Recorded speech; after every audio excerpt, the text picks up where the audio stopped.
Hello, friends. Happy Sunday, one and all. See a lot of people in chat already. Snod, Oni, Leo, Shan, Jerry, and who's there? Sturgeon, as well as everyone else who is viewing already. Hope you're all having a good Sunday. So, I think that I am looking to max out on Duelist Cup today. I'm at level 17. Got there last night. And I have a lot of different decks I want to play today, actually. And just in general, the like last few days, the last week, since this new pack came out, oh my god. I just had so many different things I want to play. I don't know if I've had this in a video yet, but we do have the Shurug mate. Good mate. Great mate. I think the condition for it to transform is like your life points being low, which is a little like, eh.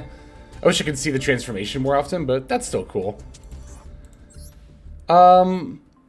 I have kind of been working on Spright Synchro a little bit. I've actually noticed that a lot of people in the Discord... Hey, Jarius, what's going on? Excuse me, on. A lot of people in the Discord have been working on Spright Synchro, which is really cool to see, like, just how passionate everyone is about this deck. I've seen a lot of cool stuff getting floated around. I saw Red Resonator, which is a very cool card. The extra deck is like always a constant discussion point. I think where I'm at with the deck is, you know, I've been looking at the list, I've been thinking about all these different tech options, and I'm like, I think one of the ways I've been thinking about it rather is like trying to simply boil down to like, maybe I just want to play cards that I always want to open with, right? Like, you know, I was thinking about trying Branded Regained and Branded Beast again, but I'm like, I just feel like opening especially Branded Beast, but even Regained, it's like, am I really ever going to be happy opening that card? And the answer, frankly, is no. And it's like, you know, I kind of think that about certain other cards. Like Smashers, I kind of came to that realization. I kind of felt that way about Spright Smashers, right? So, reading that just remade my list to work on. I've been at it a lot with the deck. And there's a lot. The other thing, too, about Spright Synchro is, like, there is so much to explore.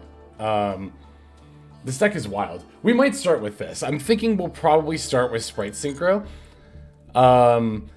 So also, a video that I just had go live on the YouTube channel, if you're interested in checking that out later, or even now, I'm going to go ahead and throw !YouTube in the chat, is for this deck. I was laddering with this deck in the Duels Cup 2, and you know what? It performed slightly better than I thought it would. I went up against, like, almost exclusively meta decks, and I think I went, like, 4-3 in the few games I played Gate Guardian. Again, my deck profile for this actually just went live on YouTube. This build might look a little weird, but the main thing that we're focusing on here is the Armageddon Knight. What's up, Baragold? Regained hand draw is perfectly fine as long as you have this. It's like, yeah, if you have a Bestial.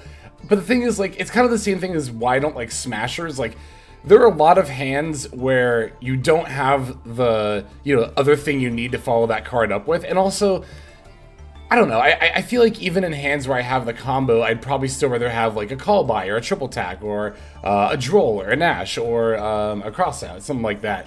But, I mean, I'm not saying Branded Regained is a bad card, but my philosophy of Spright Synchro that I want to try right now is I just want to play 40 cards that I'm, like, always fine opening, you know, first or second, etc. So yeah, Armageddon Knight is kind of the main focal point of this particular Gate Guardian build.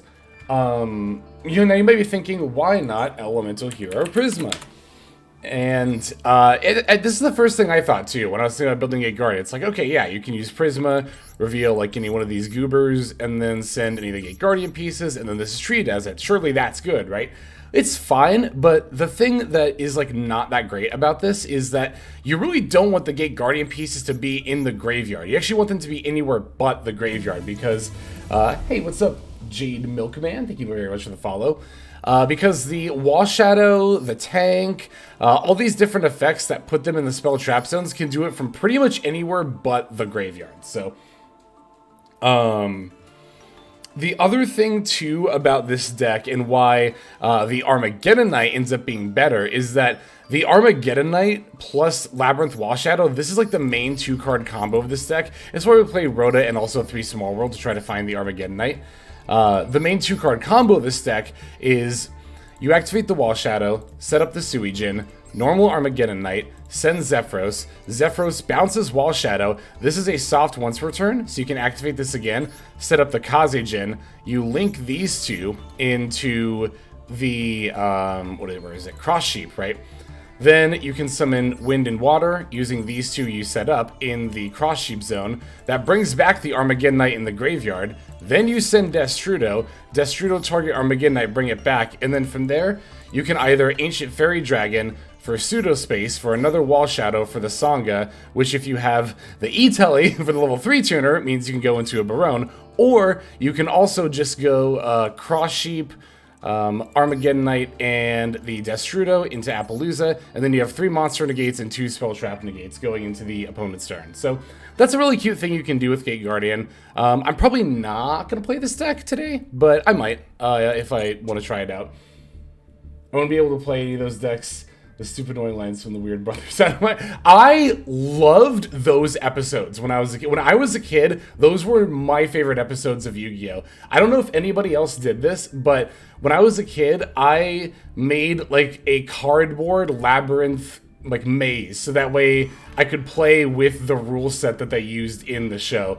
So I like, this is, you know, this is not a good deck, but I think this is like a lower rogue deck. It's not like bad. Like, if you really grinded hard, you could make it to master with Gate Guardian. Like, I don't even think it would be as hard of a grind as you might like think, or even I might think it'd be. Like, Gate Guardians combined is actually not a bad card at all. But this is a very much a nostalgia thing for me. I had a lot of fun playing this deck, so. She doesn't hate cheap decks, just not a budget duelist. Oh, X, why do you hate... I literally... Have you been here? I literally just gushed for the last 5 minutes about a very cheap deck. Gate Guardians combined is the only UR in this whole archetype. You don't even really have to play it. Like, it's optimal to play, but again, the main combo I described, you end on Wind and Water anyway. And, like, if you look at all the other URs in here, they're all staples. Maxi, Ghost Ogre, you don't even have to play this. Ash Blossom, Fenrir, Rhoda, Called By, Imperm, the extra deck. Ancient Fairy Dragon is like the only one you might have to craft. We have Baron, Shang Ying, Nightmare Unicorn. Like, these are all staples. This is definition budget deck that, again, I was just talking about. I love this deck. I had a lot of fun playing it, and if you really grind it, you could do well with it. So you were being facetious. It's all good. It's all good.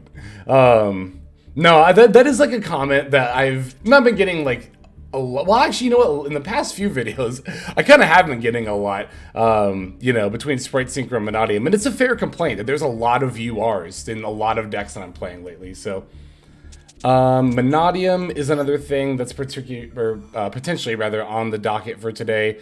This is the same build for my deck profile, but I now have barrages, so I actually might want to try out the Zodiac engine. But I would have to look up the combo line, and I feel like on stream is not a good place for me to learn combos, just the way I learn things, so. And then this deck actually is what I got to level 17 with last night. This is my Zodiac list. This deck is very, very good. I wasn't surprised. Like, I knew this deck was going to perform well, but I was a little shocked at how well this performed. I got, like, because with the other decks, trying out stuff like Gate Guardian and Mannadium, like, I was climbing, you know, overall, but still, like, yeah, going a little bit back and forth. But Zodiac, I just shot right up to 17. I didn't play that many games, but I think, how many did I play? I think I only played, like, 6 or 7, but I went undefeated. I did not lose a single game playing this deck. And it's because, I don't know, maybe I just got good draws or had good matchups, but I feel like this deck has a lot of really good matchups, especially in this meta. Being able to play Shifter in this meta is ridiculous. And also just the fact that, like, 6 Material Zeus is also very, very good in this meta. You can do a full cash setup where you can go a Rise Heart era, because we are playing 1 Rise Heart and 1 Theosis. I mean, yeah, this deck is just... You have a million starters, you have 3 Tenki and 3 Barrage as well. We're playing 2 Desires because we can just get advantage. Is this the Zoo cash deck from the MCS? I haven't seen that list yet. This list... I don't know, I kind of just, like... I think I went on Master Duel meta and just kind of saw what people were doing with, like, some Duelist Cup lists. I didn't know somebody actually... I haven't looked at the MCS list yet. I know I really should have, but I checked right before I went to bed last night and they weren't up yet, so I haven't checked yet today. Also, hello, I wish I was dead. What have people been saying in chatting outside? Yeah, here's the Zodiac deck, yep. Just a meta player for the most part, cooks with whatever is best. Yeah, I mean, you know, I like playing meta stuff, and a lot of meta decks I find fun, so. But Gate Guardian is an off-meta deck I also found very, very fun.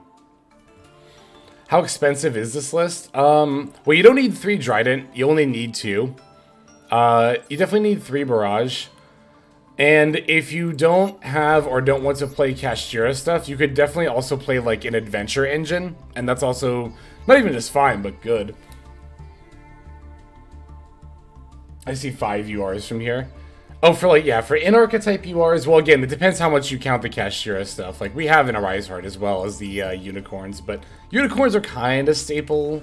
They're like staple adjacent. Fenrir's I count as staples. Like, I generally assume people will probably have Fenders if they're building competitive decks, but Unicorn I could see how maybe somebody wouldn't have. But for in-archetype, yeah, it's 2 Trident, 3 Barrage. That's pretty much it. 3-0, 4 before bubbling top 8. They're on hand traps over Tenkies. I could definitely see that, because we already have 3 Tenki and 3 Barrage, but also opening Tenki plus Barrage is pretty good, so I can see it either way, though. Excuse me. Like, I saw one of the lists on Master Duel Meta was on, like, Ghost Mourners, which I think would be good. You could play, like, a 3rd Droll. You could play more Nibiru if you really wanted to. You could play... No, there's like a ton of hand traps you could play in this deck, honestly. You can play Veilers. There's a lot of space. A lot of space. You don't even need stuff like Desires. But again, Desires... Because, like, Zodiac, even before the new stuff came out, and before it also had, like, Kashtira that it could play in the same deck, the other cool thing about the Cash stuff is that it all exceeds Loxy, which is completely fine, obviously, for Zodiac. But, the other thing, too, is that, like, Zodiac before... like Barrage and Trident and Ratpierre came off the list, were still about like grinding out advantage over a longer game, but they can do that a lot more quickly and efficiently now. It kind of feels like you're doing the same game plan, except before Zodiac was definitely more control-y, and you kind of did it over the, like, you know, 3 of your turns, like maybe a 5 or 6 turn total game, but now you can kind of like grind them out in such an efficient way. You can just do it in like half that time. You can just play at a pace of a more quote-unquote normal Yu-Gi-Oh deck. So, been actually loving Mourner, which I knew before the MCS. Great versus Magnum Hut Branded playing under Shifter. I don't think I have Mourners yet. I'm actually very sure I don't. Yeah, this has definitely been on my 2 craft list for some time, but this is a good card. I think a lot of people just kind of forget this card. I definitely forget this card exists a lot of the time. Except when I see it in like you see in tournament lists a decent amount of the time, or every now and then I'll run into it on ladder. I'm like, oh yeah, this card is good and definitely not bad at all. First card in the second row of the extra deck. This is the F-Zero. Oh no, in the second row, this is Vespinato. You definitely don't need this. I never make this. The only reason I'm really playing Vespinato is because I haven't crafted the Mega Clops, which you probably should be playing instead. To be fair, this does not come up all the time, or even, I would say, most of the time. So you don't need this to play Zodiac, but yeah, I'm playing the Vespinato because I don't have a Mega Clops. Vespinato was in the MCS list, actually. I mean, it's definitely not a bad card. I just assumed Mega Clops was optimal over it instead. But I mean, I guess you could play both. You wouldn't have... Like, maybe you could take out the Donner and play the Mega Clops instead. So... the Donner, actually, though, is not bad, because what you can do is you can link a couple monsters on your field, pop the Donner and your opponent's card, and then you can special the Kashtira stuff if you control no monsters after that. So that is actually a reason to still play Donner as well, over potentially the Mega Clops. Honestly, the more I think about this, this might be the more situational card of the ones, like, even between Vespinato and Donner. Like, I'm not playing this because I don't have it, but I don't find it's, like, super often you have 3 Xyz. I mean, yeah, you might have, like, Arise, Era, and, you know, Trident. That's not an uncommon turn 1 inboard, but, like, there's not many situations. Like, you definitely turn 1 don't want to link those into Mega Clops, right? And on the follow-up turns, you can probably just control them down. If you make those 3 monsters... Like, really, this is used if you have 3 of the, like, various Zodiac Xyz, which you can do by doing some shenanigans with, like, Chaka 9 and the Ram, but you kind of have to go out of your way to do it, and it's like, it takes a lot of resources, so... Bob Ross. What's up, Morgana? Vespinato can help for game. It does have like that piercing effect, so I want to play this deck, but Donner feels like... Yeah. Donner is definitely an easy cut. You do not need to play Donner at all. I would say that you need... Definitely, obviously, need all the Zodiac stuff. If you're playing the cash variant, obviously you need these. You need Zeus. I would say you need the F-Zeros. Like, because this is, you know, this is 2 Xyz monsters, which I know I said Megaclops is situational at 3, but 2 with the Shakanine and where is it? The Ram is not hard to get out, so. Yeah, F-Zero is very, very good. So yeah, those are like all the... Oh, and then also... One more deck that I've made lately is Branded Despia. I actually did play a couple of games with this yesterday in the Duelist Cup just to like try to start to get a feel. I ended up on a 60 card build just because like I had no idea. No idea what I wanted to play for like even a 45 card build, but... This deck, I'm definitely going to bring... No Gimmick Puppet, yep. I don't think the Gimmick Puppet is optimal, honestly.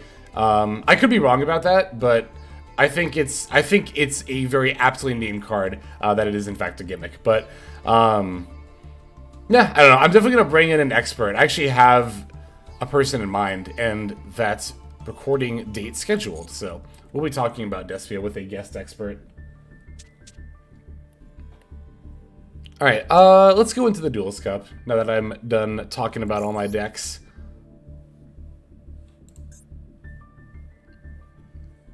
Oh, we got a replay first.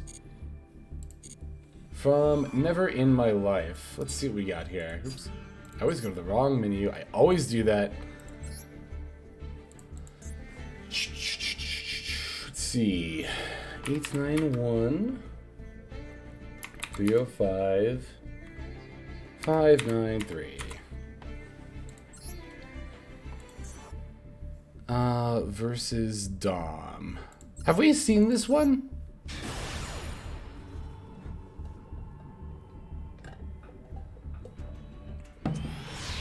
Let's see. Is this going to be another one of the chain material OTKs?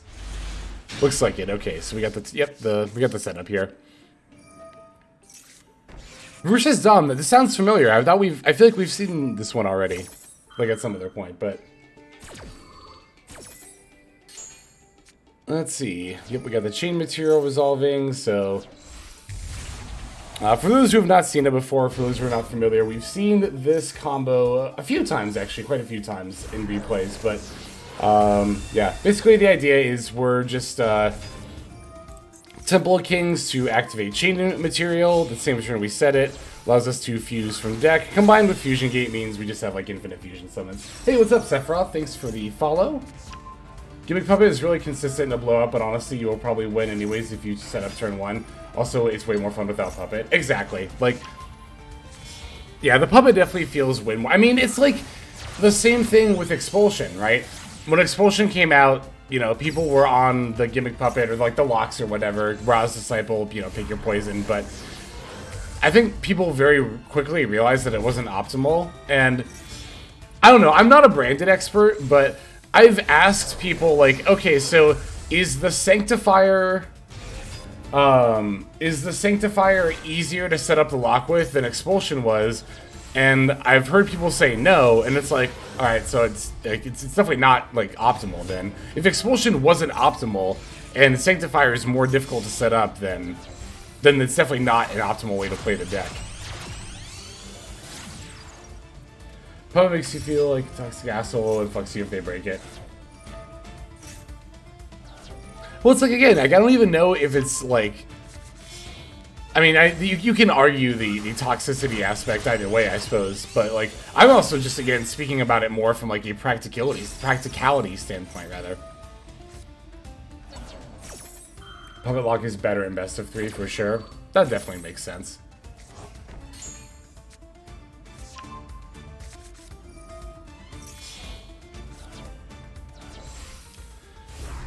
It also sucks too because like. Now they're in a situation where it's like, okay, well now what do we do? Do we have to like live with the fact that this exists? Do we ban the Albion? Do we... Well, the thing is, too, it's like... You can't practically ban every card they could put out with Albion. Especially because that would not only be like 20 cards, but some decks use those cards. Like, I actually saw on the Discord today, somebody left like a Reddit post that was like, you know, it was basically people complaining about the targets that Albion sets up, right? And they were saying something to the effect of like, oh, I see, instead of burning them, we did a zone block this time. They said something to the effect of like, they were listing out all the cards you can put out, right? Like Gimmick Puppet and stuff. And one of the examples was like, that DDD card that DDD doesn't even use. And I was like, hold on a second. Are you talking about DD Orthos? Because I can definitely tell you that DD uses Orthos as part of their main combo line. Which is why you can't ban every card like that, because what are you going to do? Like, take out these tools from a million different, like, rogue or casual decks just to keep Sanctifier in the game? But it's like, I don't know, it's just dumb. But also, that was, I don't know if we have actually seen that variation of this combo yet, the zone blocking. So, thank you very much for that submission, Never in My Life. And as always, as ever, for hanging out here in the stream. This is unfair. I mean, is it really unfair? Like, they had to open a 3-card combo and have it go completely uninterrupted. And it's like, I mean, I'm sure they could tell you how often you actually pull this off. I think we actually did talk about that once in a stream where it was like one every 50, like probably literally 50 games you actually get to pull that off. All right, we got a replay from Toad as well. Let's see what we got. The top one. Gimmick Puppets shouldn't be awful because of branded. Exactly. And again, even if they ban the Gimmick Puppet, then they move to Ra's Disciple. Then we ban Ra's Disciple, and now God card deck is worse. Then we move on to DD Orthos, and then we ban DD Orthos, and now DDD can't do one of their main combo lines because DD Orthos is banned. So, like, I don't know, you know, like, you definitely see branded players saying, like, oh yeah, you can just ban, like, all 20 of those targets, and it's like, or we could really just ban Sanctifier and have Rogue and Casual decks be playable, and have Branded also still be extremely playable and even good. You will live without Sanctifier. It is fine. Alright, let's see this top replay here. The issue is that you shouldn't be messing with the opponents. Exactly, like, you shouldn't be putting stuff on the opponent's field so easily.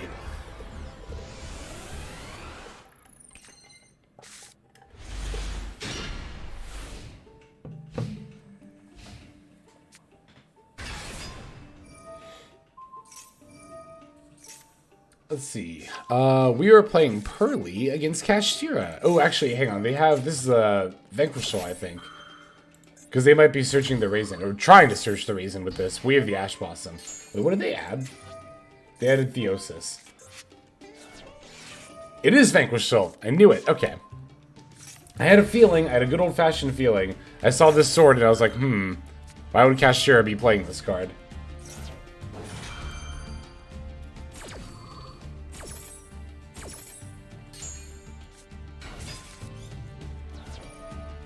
Does anyone play / care about Gimmick Puppets, though? Like, it doesn't matter if not a lot of people play Gimmick Puppets. Like, again, the idea is, why should, like, 20 different casual or rogue decks lose their valuable tools just so Brandon can keep Sanctifier? That is, I actually don't talk about this a lot, but that is actually an example of somebody, or like, how am I trying to say this? That is actually an example of being a little bit too competitively minded. Like, we may not be casual players, but we do still need to keep casual players in mind. Like, people should still be able to enjoy a Gimmick Puppet deck. Like, and I don't think Albion keeping Sanctifier is a reason for, again, not just that one example, but again, God decks not having Ra's Disciple, DDD not having Orthos, etc., etc., etc., ad infinitum. But the problem is, Sanctifier, one, yes, is a UR, and we know they are adverse to hitting them, and two, just came out. And has not seen, I mean, not this is always an indicator, but, you know, has not been touched in the TCG or OCG as far as I know, so.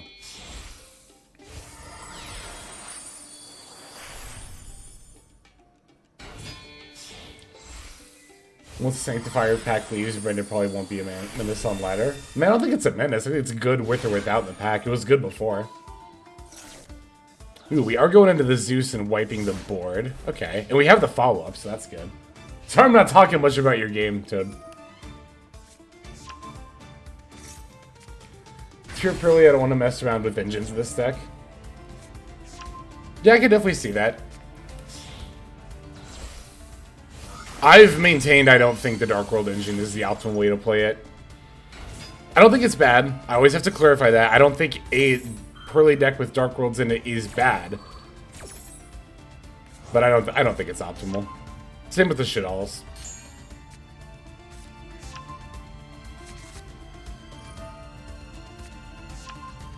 Do you play Fenrir's? Fenrir, I would consider playing Fenrir's in Pearly without more Kashtira stuff still. Hey, what's up, Zeke, with that resub? Thank you very much. I really appreciate that. Thanks. And welcome to the stream. Hope you're doing well. You don't play Fenrir? Yeah, what did Oni say? And Vortex Genesis, thank you very much for the follow as well. There's always been a thing in card games philosophy you shouldn't be playing in your opponent's space and generally consider negative card design, i.e. play cards in your opponent's space hand to bring floodgates. Yeah, there's definitely an element of, like, not only just fun, but also, well, I guess that was a result of also funness, like making quote-unquote non-game states.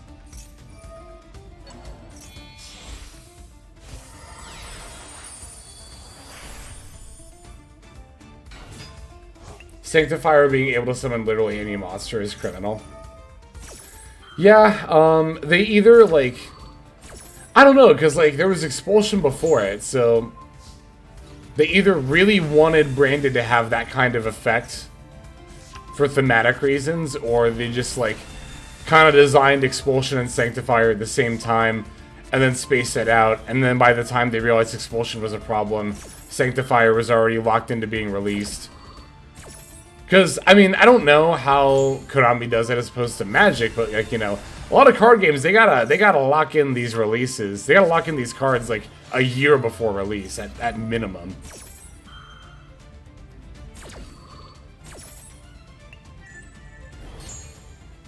See, we got the OTK here, the 313 attack Borger. That's so good.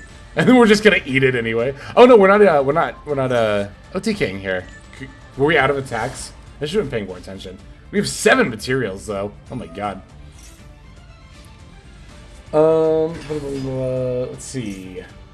Why does everyone believe Pearly shouldn't be mixed? What's the theory here? It's not really much of a theory. It's just that, like...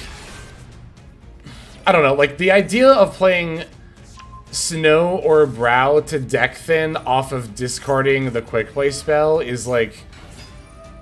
It feels very Winmore, right? It's like... One, what if your quick play spell gets, like, ashed or negated? Then you kind of awkwardly have these Dark World cards in your hand that don't do anything. It's also the Dark World, like, that's the one thing they do. Like, they're only served to be discarded to filter and gain a little bit more advantage. And it's like, or I could play... It's why I prefer, like, Fenrir in Pearly, is because you can summon the Fenrir, add the other Fenrir, have the extra thing to discard, which is what the Dark World serves to be, except you also have, you know, a good card on your field in the form of Fenrir. I don't like techs or engines in general that are one-dimensional in what they do, and especially so minor in the one-dimensional thing they do. It's like, cool, I get, like, an extra draw, and then I have to play a ton of potential bricks as a result. It's like, it just doesn't compel me. I don't find that very, that's not something I want to do, you know what I mean? It's like...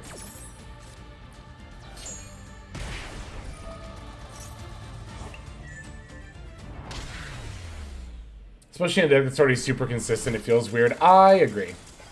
Pearly realistically is already strong enough going first and a large enough engine they could work better with more hand traps. Stop it. Having play going second, stronger boards is often. Yeah, definitely, for sure.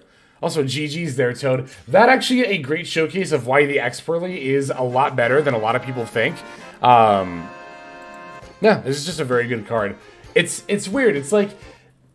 I kind of compare this to Dark Ruler in a War sometimes, which I think might be the wrong way to think about it, because we're not going to start our plays with this, but in a lot of ways, like, I don't know, negating a whole board is almost like wiping a board sometimes. And that can be very useful just to, like, make all of your opponent's stuff non-factors. Plus, I mean, you know, obviously this inflicts damage. This is also, like, relatively easy to OTK with. It's just a really good card. So, GG's, Toad. Thank you very much for showing that.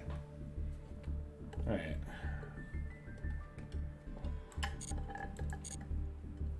Also, they forgot about the field spell. Can never forget about the field spell. Okay, what do I want to start with? I'm going to start with Spright Synchro, I think. I haven't played that in a couple of days. Well, in like a day. God, it's been almost 24 hours since I've played this deck. I got to remedy that. Mannadium tutorial. I'm probably going to bounce around between a lot of decks today, so we'll probably end up playing Mannadium at some point. I want to play Zodiac at some point as well. And maybe even Gate Guardian if I'm feeling a little saucy. You just pulled a Royal Sanctifier. As we, like, shit-talk it. Well, not shit-talk it. Well, kind of. You know what I mean. Oh my god, this hand is really good. Yeah, this hand's kind of fucking cracked. You're the one who made this Calgo Crow abomination.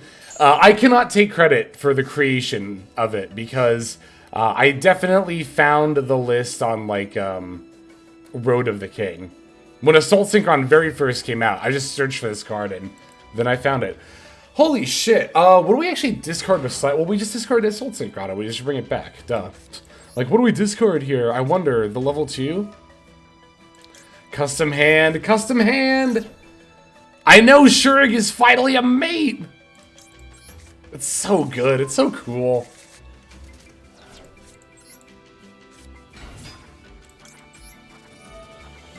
Get to bring back the Assault Synchron. Alright, now let's turn Gadget into Ling.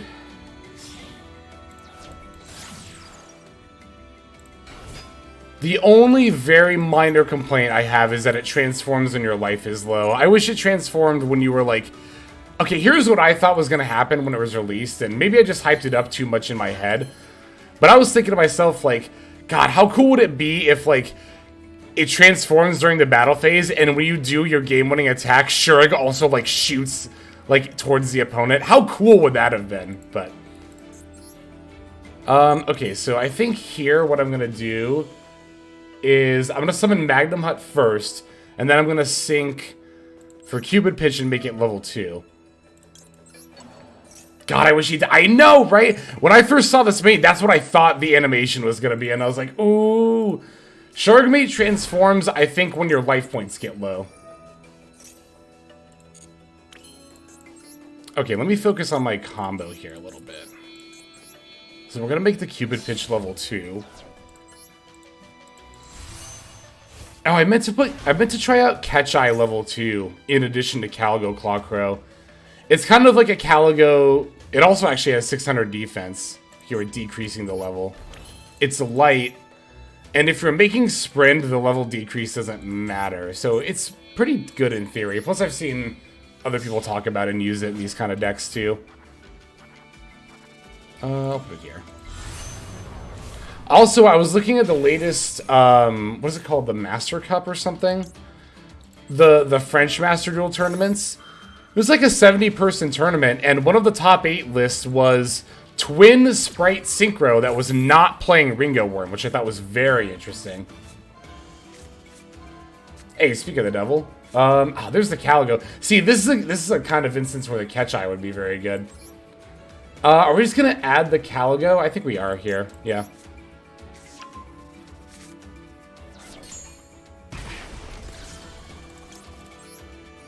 He can shoot bullets, but he can't shoot bullets because they had to raise the age rating, but he can shoot bombs. It's like Snake in Smash Brothers, having grenades, but not a gun. Alright, let's special this. Make it a sprint. I should have done that with Chaos Ruler. No, that's fine. Doesn't matter. Because we can just banish the Ringo Worm.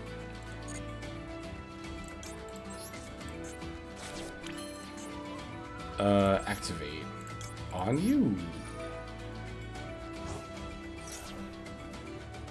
Joker and Bayo have guns. That's true. I guess I was thinking more about Brawl when I said that, which will tell you the last time I really was playing Smash. Okay. Yeah, I'm gonna make Baron here.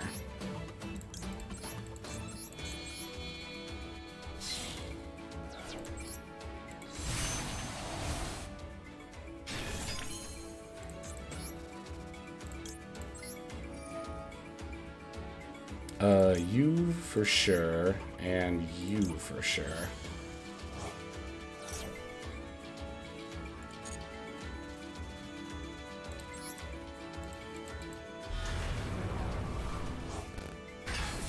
Alright, sprint F. They have guns, they have magic. Perhaps they have magical guns. What's still in my yard? We have the Lobelian, right? I don't really need to summon that here. So, I'm gonna make Dissipator.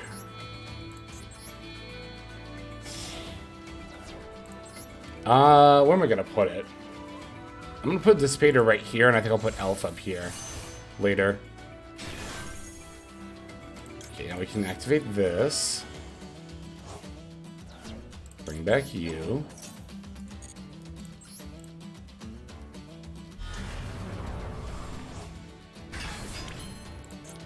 This is still Lubellion, right? Yes. Okay. Pater F. Give me... We have our choice of level 2 monsters here. Which is actually the best I have. Or Shinobi Necro. It's an instant level 10 Synchro for the follow-up. Alright. I think we're done. Like, we could still make Chaos Angel, but no, I'll go into Spright plays. We're done making big synchros. We can be 2-locked now. This is my favorite part of playing with this deck, where it's like, by the way, I can do this too! Detach you. For you. F.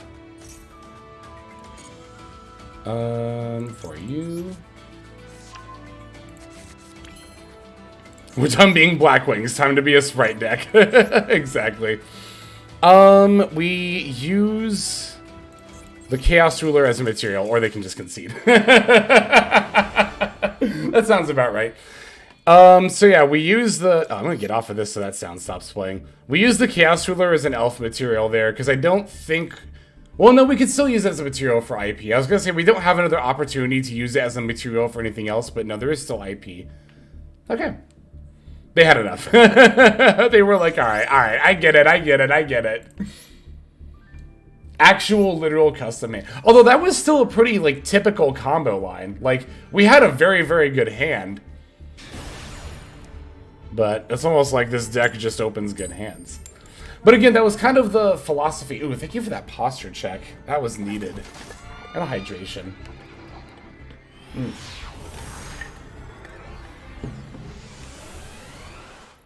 But again, like I said, the philosophy of the way I've built this particular list is I want... Every single card is like, I always want to open this every single time. Very good hand here. We have a lot of tools going second. Duality is fine. Obviously, I'm not going to chain Maxi to it. But any deck that plays Duality has a better Ash target. Same with Prosperity and Extrav. I don't Ash pot of cards. This deck seems like a lot of fun. I have most of the cards. I should build it. You also definitely don't, like, 100% need Cyber Skagit. What did they take? They took the Dynamorphia, yeah. Okay. I think the Cyber Skagit is optimal, but you do not 100% need it. You can very much play without it.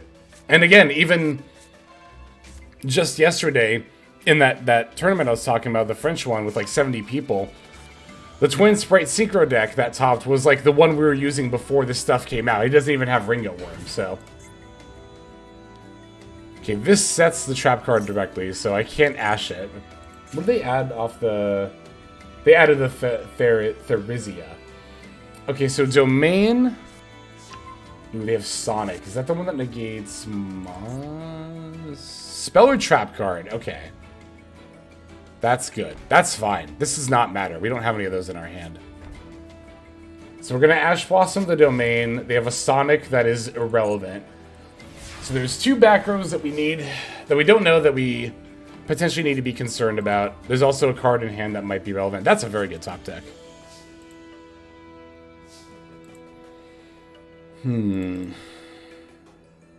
Yeah, I mean, I think we just start by normal summon Ringo Worm. And then start spitting Spright monsters onto the board.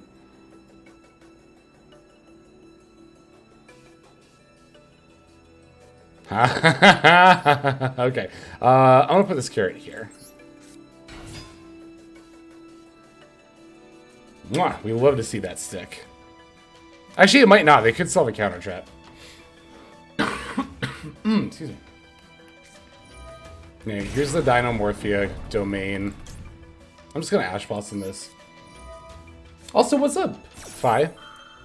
I saw you earlier too, but hope you are doing well, friend.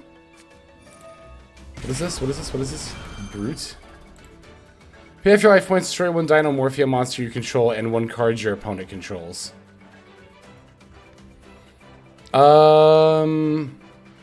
That's actually 100% fine. Yeah, because if I sack Ringo Worm, they're probably just going to pop the Ringo Worm anyway. If they don't, I have plays, and if they do, I still have plays. This is actually completely fine. Also feels like a bait. So they have Sonic, which is irrelevant because I don't have spell and trap cards. Certainly trying if I can survive my homework today, I just want to play more. Finals!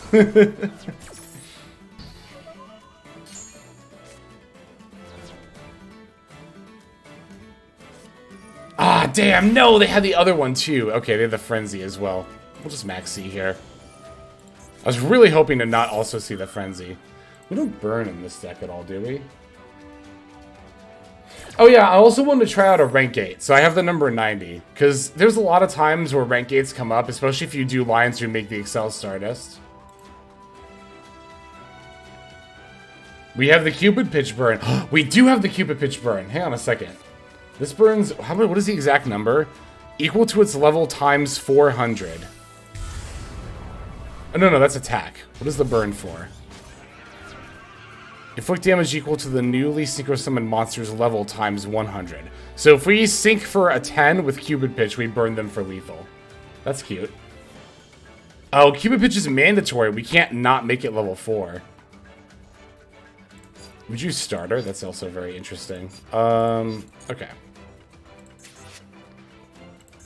So this is Sonic. We know this is Sonic. Okay, now we can sync for like anything.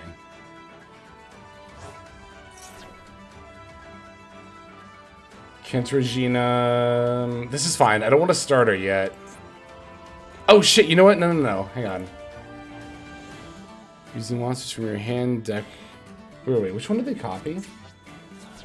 Okay, no, this is fine. Yeah, we didn't need to star in here just yet.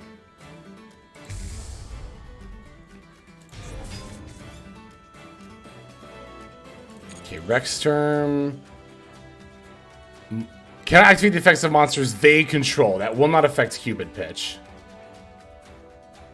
Okay. So this is, we know this is Dinomorphia Sonic. So this is actually, we have lethal, right?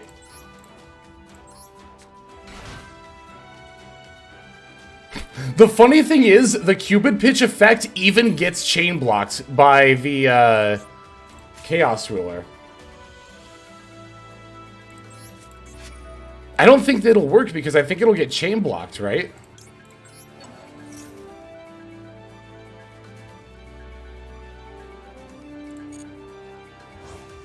I actually don't need to summon the Saronir. I can just use the Ringo Worm F.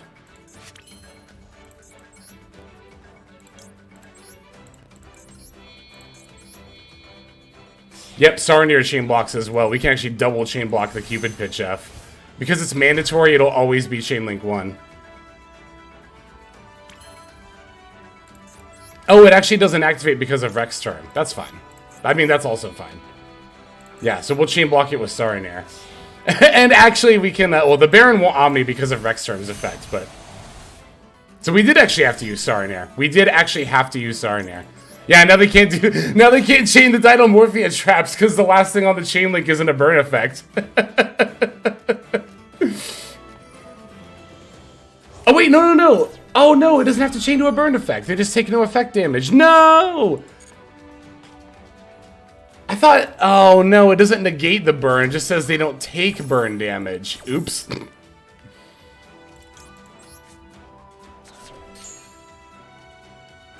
Ah, damn.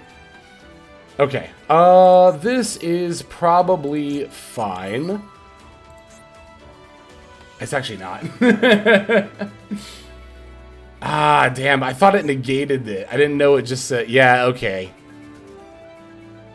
Oh, it's when they activate a card or effect while your life points are 2,000 or less. Then it banishes and applies the condition. I see. So it is a chain. Okay, so that's why I was confused. It does chain to it, but it doesn't chain to the burn to prevent it. It chains to any effect to say you can't burn, period. Gotcha. Okay. Well, that's a problem. And I think I'm probably just gonna have to pass. I should have, made Dissipator in defense mode. Oops.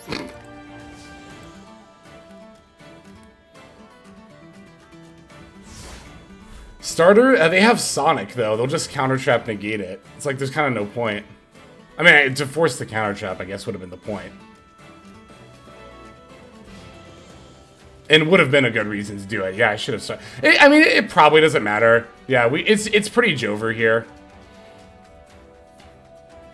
But that would have been optimal, yes. Damn, I really thought that Cupid Pitch Burn was going to do it.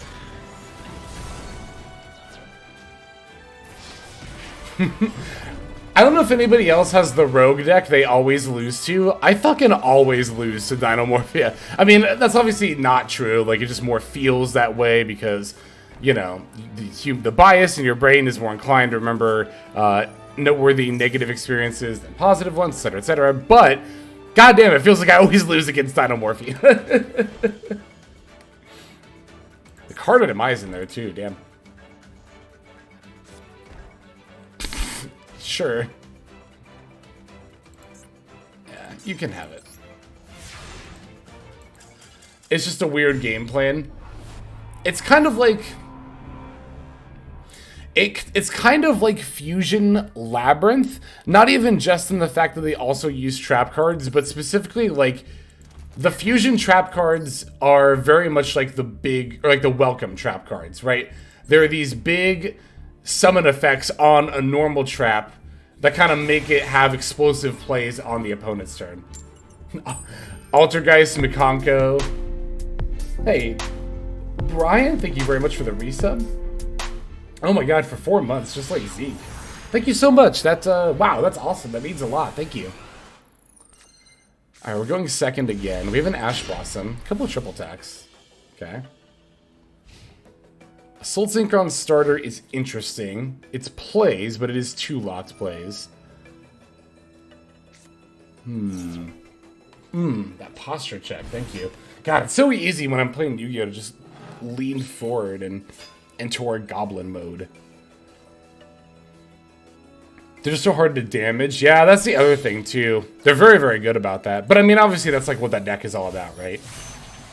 A deck that needs to be at low life points should be difficult to damage. If this is Baron Pass, depending on what we top deck... Okay, it's not just Baron Pass. That's the thing about Ash Blossom. This card's actually not good against Sword Soul. The only time Ash Blossom is good against Sword Soul is if they have to Emergence as, like, their opening play. I guess I'll use it against Ashina. It's, like... Not many more opportunities. Or if they open with, like, Desires or something. But, yeah. It's kind of situational when Ash Blossom's actually good. Okay, they let the Ash Blossom go through. Which I kind of expected they probably would. You definitely value the Omni Negate, I think, more than the Tenyi. Ashina effects here, because you're already going to end on... Wait, do they have 3 monsters? No, they only have the 1. Okay, so they can't Protos, which is good. What the hell are we going to top that? It's actually going to be good, though.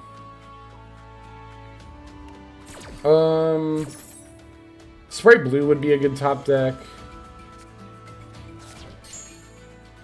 What else would be good?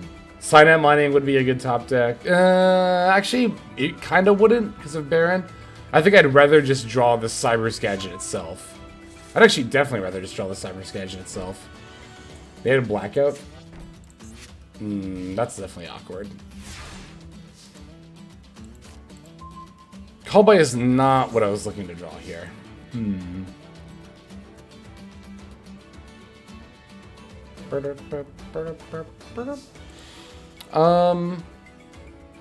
It's too bad I don't have like a level 12 Synchro. I was gonna say I could like starter, proc Baron, tack.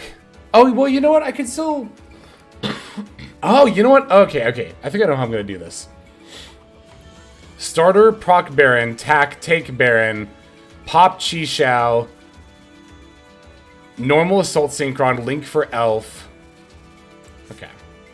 Oh, but if we'd have to battle. We pop... No. We don't pop Chi Shao. We battle, then we pop one of the back rows. All right.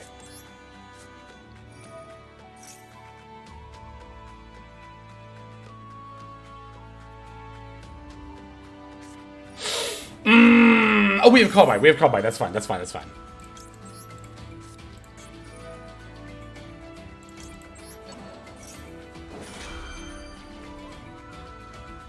Baron.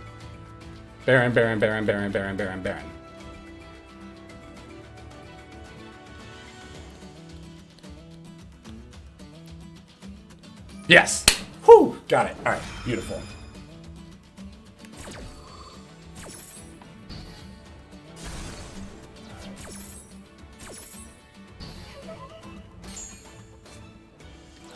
Give me your Baron, please.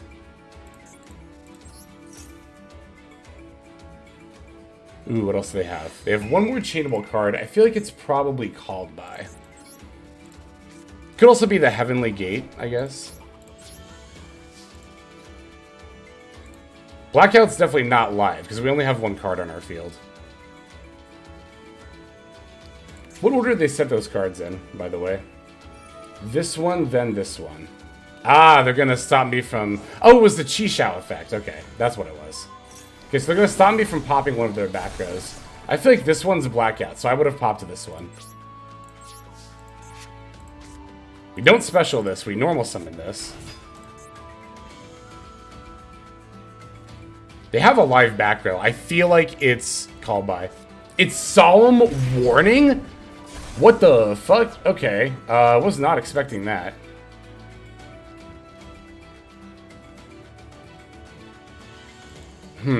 Okay, that's a problem.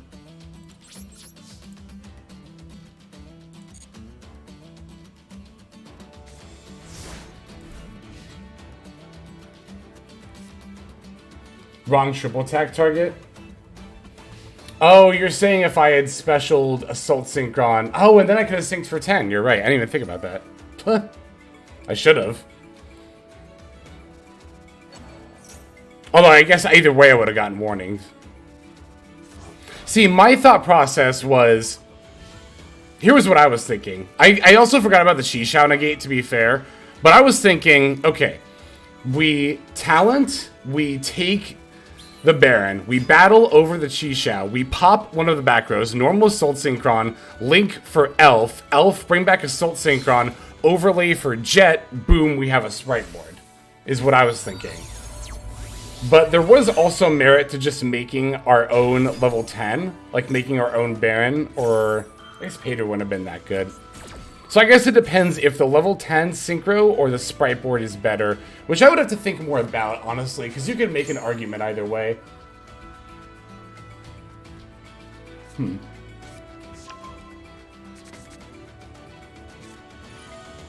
yeah, we're definitely just dead here. I'll let them finish me off though. I'll get some mission credit for this game. Any Mannadium gameplay? Maybe. If I'm feeling like it, which I might. I might actually switch over to Mannadium soon. Ah, but I feel like I barely started playing with this deck. If you aren't running Avermax, the Synchro board is better. Well, I am actually playing the Avermax, I believe. Yeah, it's right here. So I think that's probably why I was thinking more about the Spright board. Which Avermax I feel like could definitely be a cut, by the way.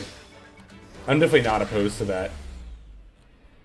I actually saw people in the Discord server talking about cutting Excel Synchro Stardust. I have had that thought too. Coral Dragon, funnily enough, I also thought about cutting. I also saw people talk about that, but I will say, and this is probably like, this is a recency bias kind of a thing, but right after I thought about cutting Coral Dragon, I had like three games in a row where it came up. So it's like, maybe.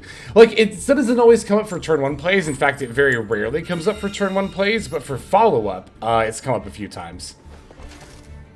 So I like Coral Dragon quite a bit. I'm more inclined to keep that than a rank 8.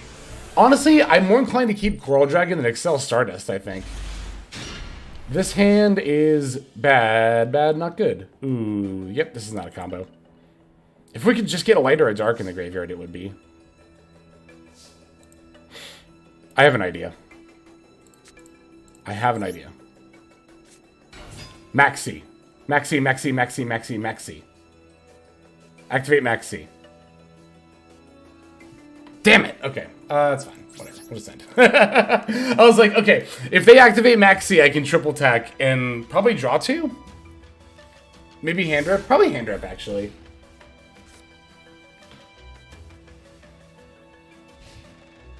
Coral's a hard no if you run Red Resonator. Red Resonator plus Cyber Scadged equals Chaos Ruler. Yeah, I saw you and some other people talking about Red Resonator. It summons from hand, right? It summons, what is it, any level 4 or lower monster from hand? Dragon Maid. Wow, okay.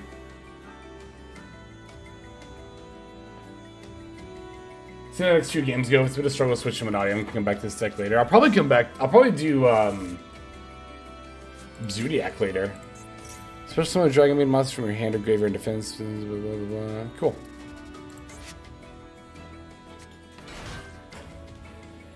Summoning the kitchen.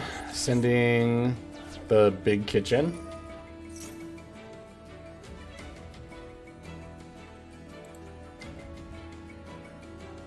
My first deck, Dragon Maid. It's a good deck.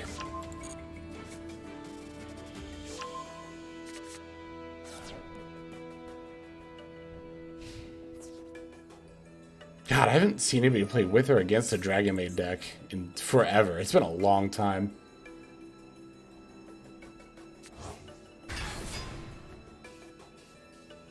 My first game was against Dragon Maid. Especially given that the deck got a structure deck in Master Duel, it's like...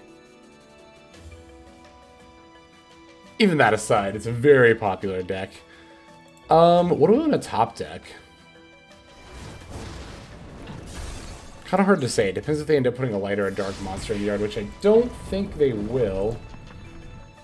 See, I cut Almirage, and like if we rip Shinobi Necro, we would super need it here. But that's like a 1 card. It's 1 card we play in our deck. It used to be a popular deck. It's still decently popular among casual players. It's not even like, I wouldn't even call it a casual deck, though. It's definitely a rogue deck. As in, you could definitely still get to, like, Master with Dragon Maid. That's my barometer for a rogue. Is like, hey, Kenny, what's up? Thank you for the follow. Welcome to the stream. Yeah, my barometer is like, if it could reasonably hit Master and maybe on a good day, like sneak a tournament top. Okay, Rebellion's actually not a bad draw. That's what I classify as a rogue deck. Thought I was following already? I'm kind of surprised you... Yeah, I thought you were too, actually. Oh, list. I forgot to update the list. Yeah, let me do that.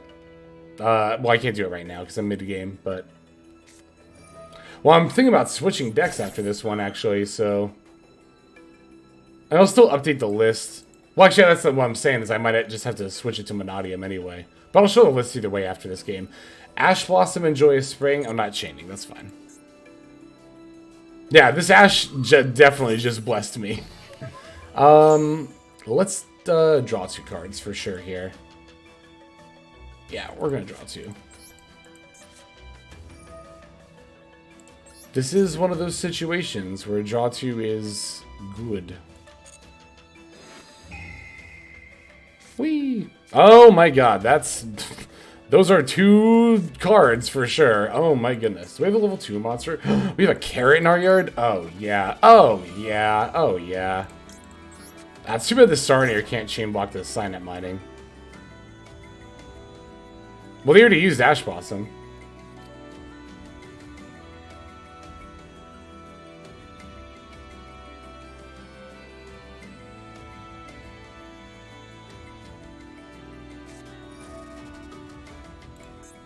Target 1 dragon monster you control. 1 card your opponent controls or in their graveyard, return them to the hand. You got it. That's very fine. What? Yeah. Yep. Mm-hmm. Alright, I'll summon Saranir. That's cool. Instead of sending the Lubellian, like another Lubellian, that is A-okay with me, friend. I appreciate that. Thank you. Yeah, let's normal summon Cyber Gadget. F. Give me this one, please. Cobbleye? Imperm? Imperm. Fine. That's actually 100% fine. It's fine-ish. It's fine enough. Kim and Hawk #1 is success. Oh, I don't think we have... No, I'm not going to chain anything. This is fine. Do we have... Okay, so we can still... Yeah. We can still link this into Ling and make the token. And yeah. Okay, we're good.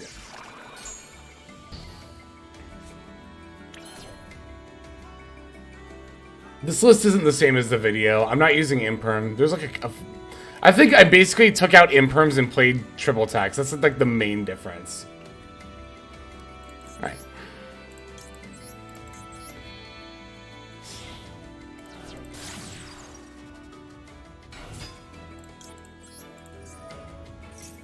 Yeah, because now it becomes easier to make, very easy just in general, to make the, Sprint. Gadget baits so much interaction, it's nice. It's very true. That's yet another reason why I like it over Ready Fusion. Not that I've tried Ready Fusion, but in theory. So, let's see. We could just go for the Sprint now. We could summon a Bestial first. There's no real reason to summon a Bestial first.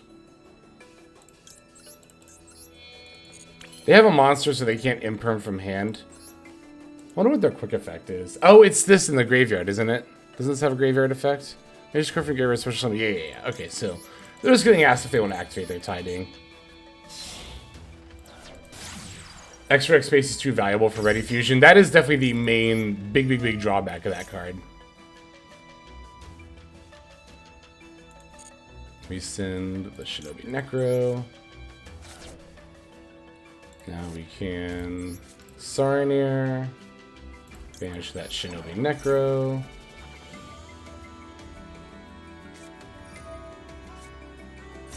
Oh, it was also the Aranis. Yeah, fine, whatever. But it has its uses, added consistency. I mean, that's like the thing. That's one of the things that makes building this deck, I think, so hard, is that there's so many engines. Do you know how many times, I haven't tried this yet, but do you know how many times I've been just thought to myself, like, fuck it, I'll just make it a 60 card deck and play like every conceivable engine I can think of. I think if I actually committed to crafting 3 Ready Fusion, I would do that. Like, no joke, I would try it. It doesn't even sound like an awful idea. Like, I don't know that that's the optimal way to play this deck, but I don't think it would be bad. Like, I think you would still get wins with that deck pretty easily. Me. It's good. Was wondering how Beckoning Beast would play. Somebody on the Discord server was messing around with the Beckoning Beast package. I think it was Snon? I don't remember who it was, actually. I saw somebody play it. Okay, they conceded. I'm gonna save that game. That's a good game. It was you, Snon. That's what I thought. I thought I remembered that correctly. Oh, I have the map. That's right, because I actually have... My replays right now actually... Oh, I said I was gonna show off the list. And if I'm gonna keep playing with it, I might as well update it. Uh-oh. Oh no. Oh no, this happens sometimes if you try to cancel out of a duel. I think it happened right when I was connecting. Okay, God, now I have to close Master Duel and reopen it.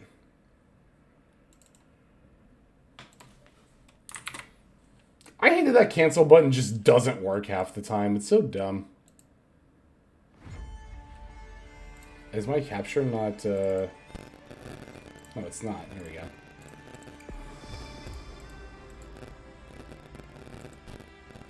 A lot of synchro mirrors in the DC, I was surprised. I mean, this is... again, people are like, wow, Hex, you invented this cool deck. And I'm like, it's a very cool deck, but I definitely did not invent it. This is like a known OCG deck that did well when it was legal. Like, I definitely tend to see more OCG players on it than TCG. Wait, I'm not showing off the replay. I'm showing off my deck. Nah, you made it. Like, even the Punk Spright variant I topped with when Assault Synchron very first came out was definitely inspired. I mean, it wasn't just lifted, but it was... The only reason it wasn't lifted from those builds is because, you know, like, Ring of Warm wasn't out yet. Let me update the bot as well while I'm thinking about it with this list. Nightbot. Commands, custom... Where's the list command? Here it is.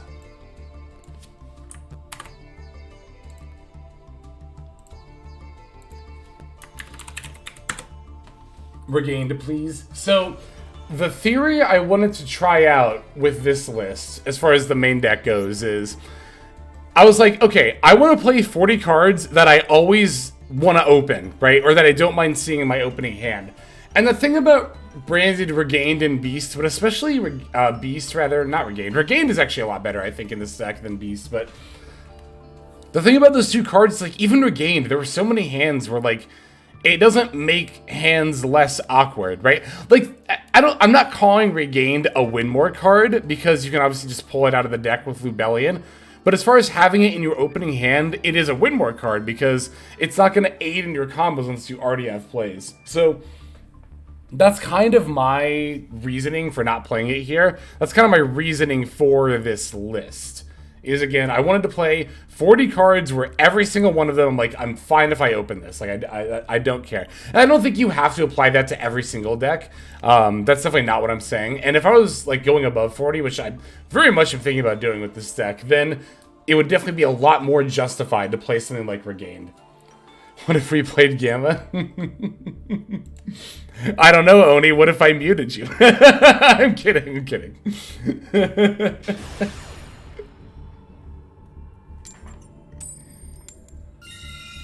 I can't tell if you're being serious or not, actually, but okay, yeah. Because Gamma's actually not, like, the worst suggestion at all, but... For those who might not know, I am a known, established Gamma hater. Ooh, this hand's good. Actually, is it? Yeah, this hand's good. Well, yeah, no, because we Signet Mining... We have to Signet Mining, discard the other Signet Mining, and then we make Sprend, and then we send Shinobi, and then we summon Sarnier. Okay. We have Ash Blossom and Triple Attack. This hand's not bad at all. It looked a little weird when I first drew it, but I think this is totally fine. Ooh, and let's say Ash Blossom here. I mean, we'll still hand it with Triple Attack, but obviously would prefer it not happen. I should have put the nerd emoji. Nah, you're good, you're good. I knew what you meant. I was more just, like, afraid other people might not have understood, because... Driver is cool, though. That's the thing, too, is, like, it's not just the driver. It's the Gamba itself. Okay, they don't have Ash Blossom. It's gotta be Maxi. Well, it doesn't have to be Maxi. It might be... Well, it wouldn't be Droll. Yeah, I was gonna say before the Signet. Alright. Well, it wouldn't be Maxi, too. Wonder what it was. That was interesting. Driver is cool, especially at Magic-Key. Maxwell's Caesar. I like that a lot. Hey, Suijin 1000. Speaking of your namesake, I do have that Gate Guardian deck profile on my YouTube channel right now. I had a lot of fun playing that deck in Duelist Cup. For those of you who are interested in possibly checking that out. Ooh, is this the Ash Blossom? It's fucking D-Shifter. Oh, it could be. No, okay, it's Ash Blossom. We can triple attack and draw. I might actually draw 2 here. This is actually a situation where I think the turn 1 draw 2 is not a bad idea. We've used our normal summon. What am I trying to draw? Like an Assault Synchron? I wonder, okay, is it better to try to draw an Assault Synchron or hand rip them here? I feel like, the hand rip is the safer play. Lubellion is also not a bad draw. Starter's not a bad draw. Okay, yeah, we have quite a few good draws. The safer option is to hand rip, but this is actually a scenario where you would want to draw 2 on turn 1. It does not come up all the time, but rewarded, rewarded, rewarded. Oh my god, we got so rewarded for that. Holy shit. Okay, yeah, we can just custom draw 2. Yeah, we can Sarnier, Assault Synchron, Chaos Ruler, Chain Block the Excavate. Sounds good to me. Never punished. Never punished, never punished.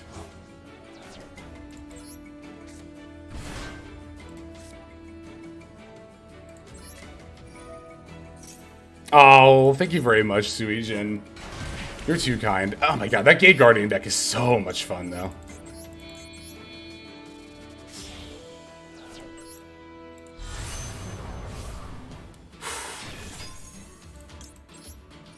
I mean, they already used Ash Blossom, so the Chain Block might not matter. But if they have, like, Gamma, this Chain Block would matter here.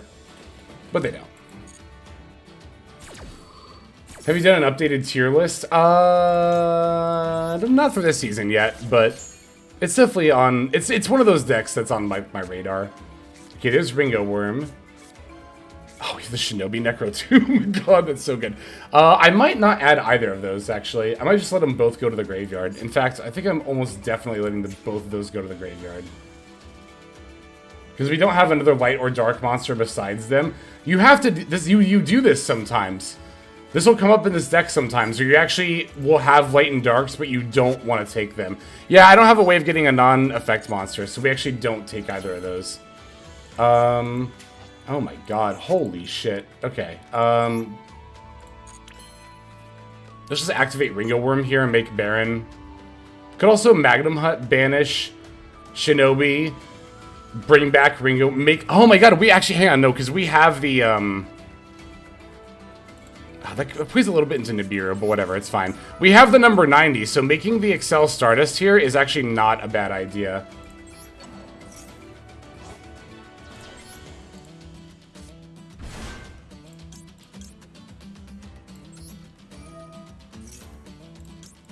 I'm continuously being severely gatekept to level 20. Oh.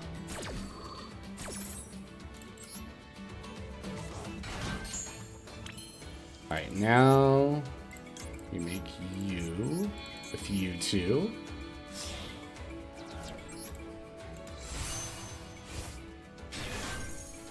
F for you.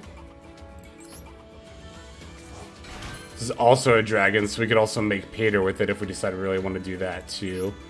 Alright, now we can make the Baron. Oh, no, we have another level 2 tuner. It's the, it's the Ringo Worm token. I was like, we're out of level 2 tuners, but no, we are not. I think we actually don't make a rank 8 here, though. I think we actually still just make Pater. Maybe we just don't play rank 8s anymore because we have Dispater now. Maybe that's the actual answer. We'll banish Magna. No, we'll banish Serenia. Doesn't matter. Doesn't super matter.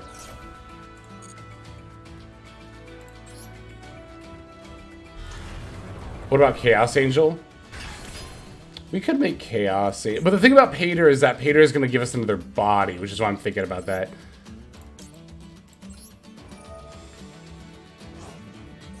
Oh, but no. You know what I can do? Okay, here's where the rank 8 comes in. We make Pater with you and you, because we haven't brought Chaos Ruler back with Assault Synchron yet.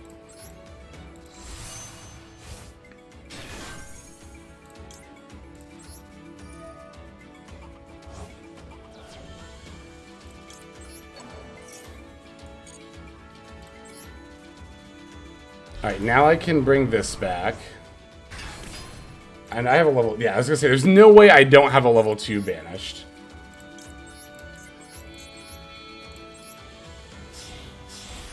Number 90. What is this? This is Libellion, right? Yeah, okay.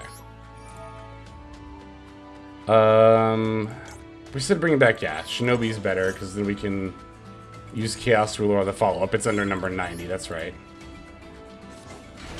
Alright. Oh, you know what? Oh, we don't have another body, though. I was going to say, leave up the Sprint, but we have to use it here. That's fine. What do you think of Trishula's D-Link Adventure list? I haven't looked at it yet. Oh, no, I saw that on Twitter last night, actually. Seemed cool. Seemed good. Seemed cool and good. The literally 37-minute combo. Oh my god, actually, right before this stream, I got done... Well, I didn't get done. I'm actually... No, I'm like far from done, but I've been working on a YouTube video, a certain YouTube video. I'll talk about it after I finish this combo a little bit.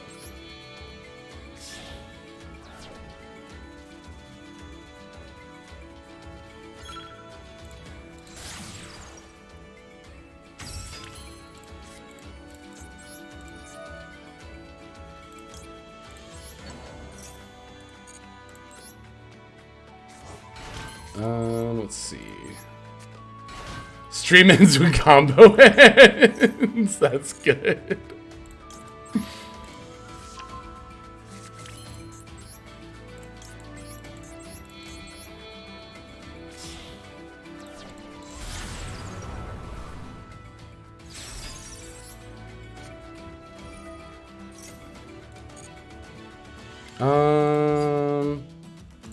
We have Pater, so we'll get Carrot, I guess.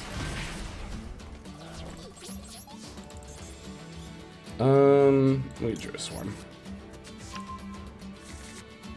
Alright, that's how you weave in the rank 8 on the turn 1 and using the Excel Synchro.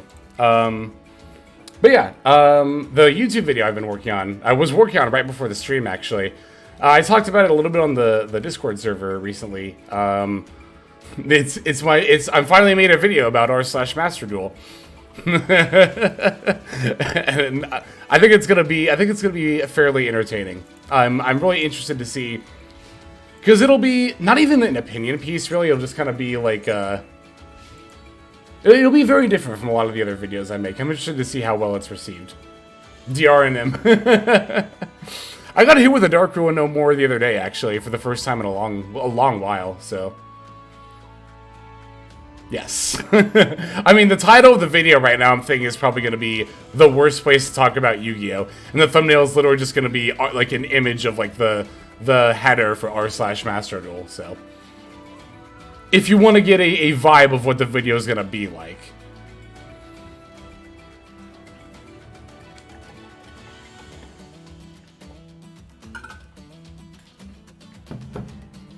Oof, I need more water. I'll have to get that after this game.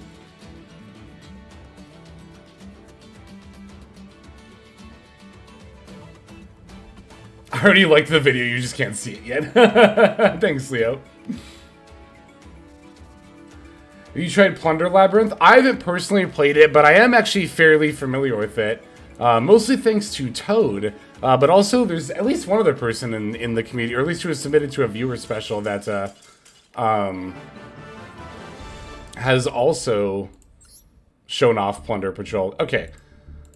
Let me go grab some water, and I will be right back. It was Leo. It was me. It was Leo. Okay. There we go. Give me like 30 seconds. BRB.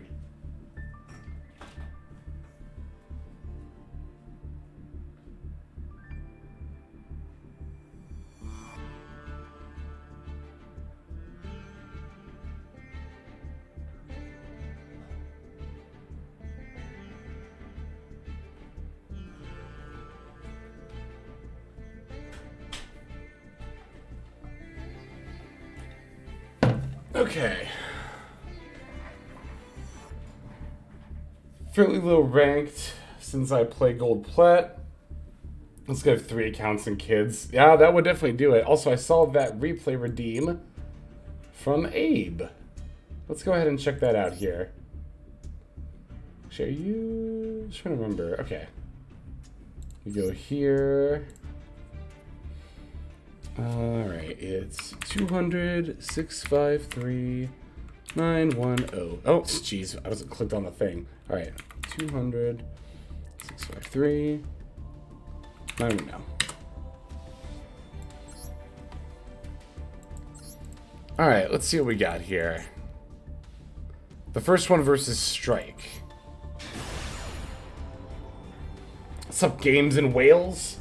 Hey, Hex and folks, Duelist Cup grind not getting nailed down? Not at all. I'm having a ton of fun in this Duelist Cup. I've been playing so many different decks. Ooh, we're playing Adamantipator. I've been curious. I've been curious about this deck since the Block Dragon got banned and nobody's touched it. Like, this is one of those decks where I could so see it being totally fine. Not about totally fine, but like, everyone thinks it's unplayable. I don't think this deck is unplayable now that Block Dragon is banned. I just think nobody's playing it. There's a huge difference. I mean, yeah, I think it probably is totally fine now that I say it. Like, that's the thing. Yu-Gi-Oh! Players, man.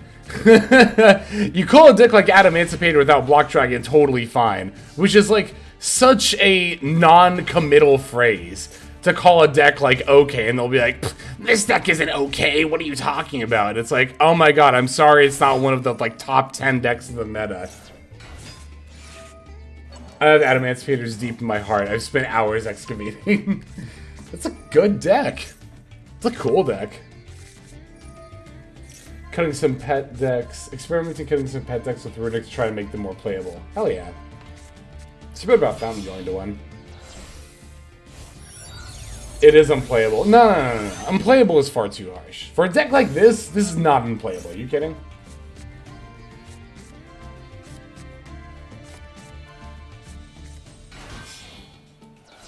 When will my Werner Self's URs be useful? I kept mine as well. I mostly use them, not that I play this deck a lot, but I mostly use them for my Dolce.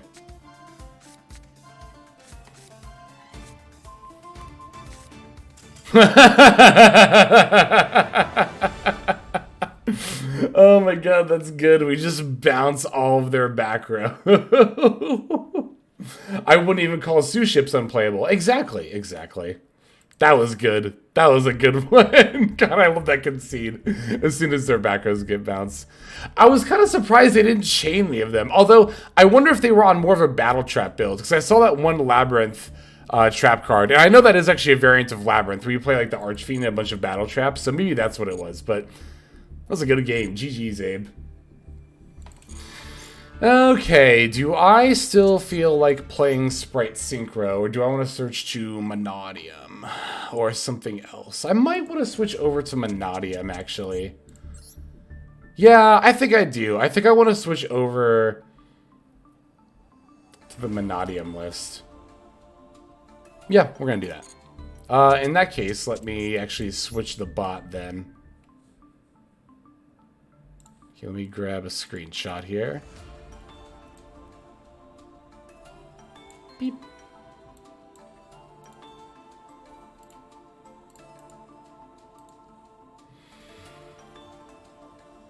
Got some Spright Synchro ones. We're doing viewer replays. We got the replay redeem viewer point reward.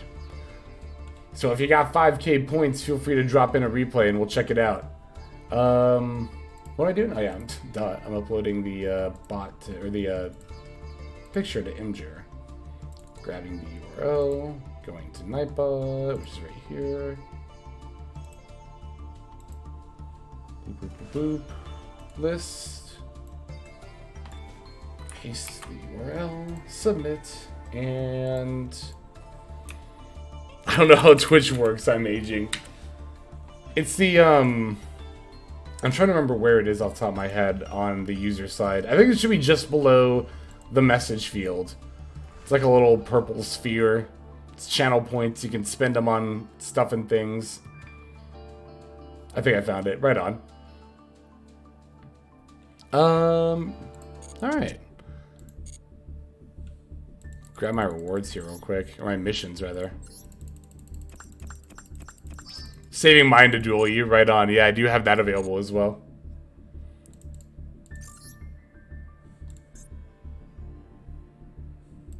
Alright, copy. Do this one.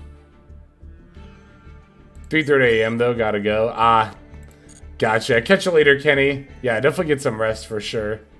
Happy Duel, same to you.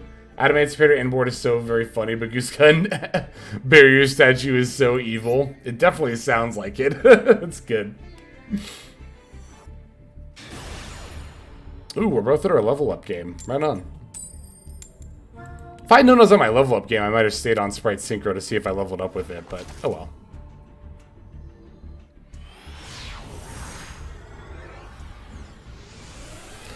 Going second with Mannadium. We don't have any hand traps. That's more than a little awkward. Ooh, this would have been a phenomenal going first hand. They have the Prosp.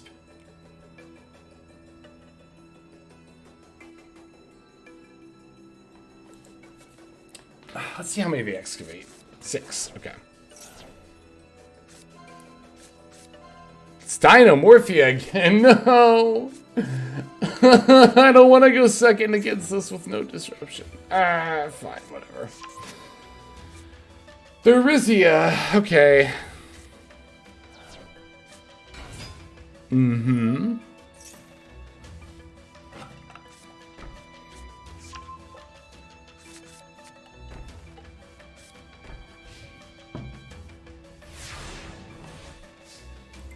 Is this Worm Prime Heart having special abilities helps? Oh god, that doesn't help. That's probably the actual worst draw in my deck. Was the second arrival. Sure, I'll start with Calarium.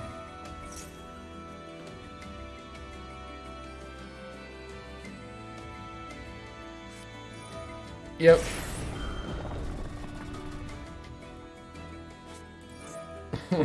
God, I hate this deck so much. Yeah, it's fine.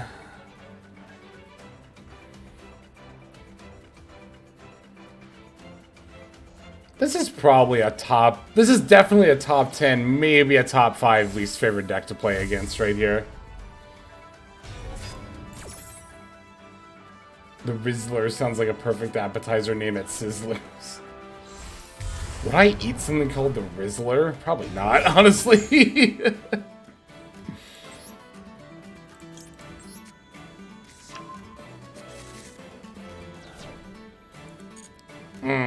Okay. Is it bad that I really want to just concede right now? I don't even want to play against this right now. No, we'll make Dissipator in defense mode. You don't like playing against skill drain on legs? White woman jump scare? Oh, I guess that could happen. Oh, hey, they're at 2k, so they can't actually negate this with Rexterm. Oh, wait, yeah, they can. Oh, they have Ash Blossom. We have call by. They can increase my Rum Heart's attack. Because this just sets it, right? Become, yeah, okay.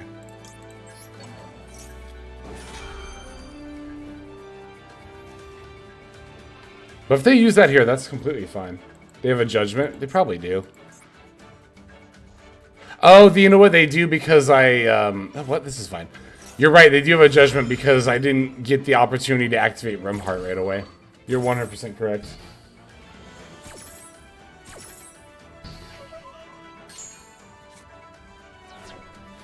Okay.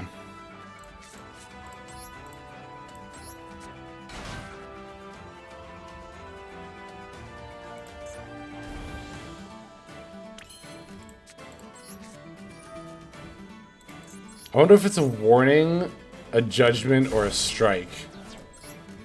I think it... I don't know, actually. They got past priority there, right? Would that be the case with a judgment? I think it might be a strike.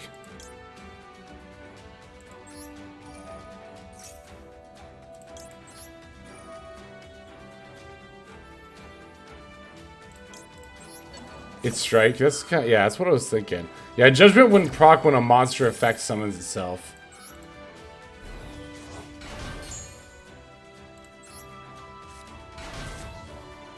Yes.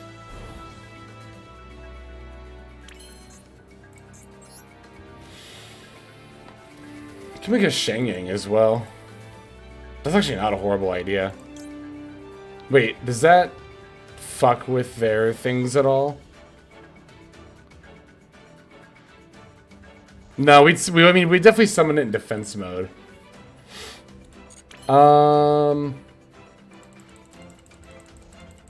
Should we make the...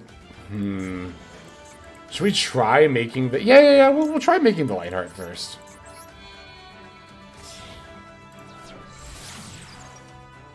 Because I actually don't care... Well, I kind of care. I kind of want this to go through, but if it gets negated, that's not the worst thing in the world. Yeah, because they're getting priority when I activate monster effects. It is 100% strike.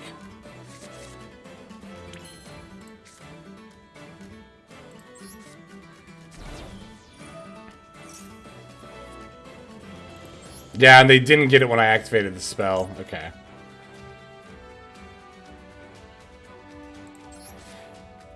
Then if you control 3 or more defense position monsters. Okay, so that will count itself.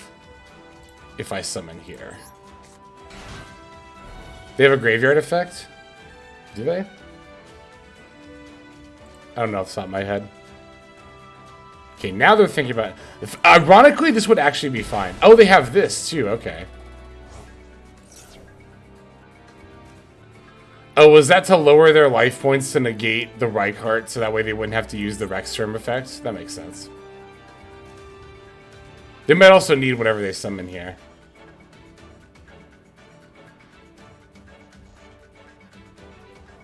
Actually, sorry, I don't actually get to draw a card because I don't have a Scareclaw Spore Trap to add. Because I have both the rivals.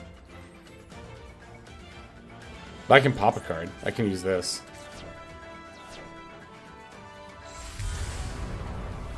Oh, should I pop Rex Term? Does it actually... Wait, I should just pop Rex Term, right? Hang on. Do they have a way to protect from that? I don't think they do. These are if you take no effect damage, yeah. Yeah, they don't have any graveyard protection effects. If we know this is a Solemn Strike, we can play around that. And these... Yeah, I am gonna activate this on you.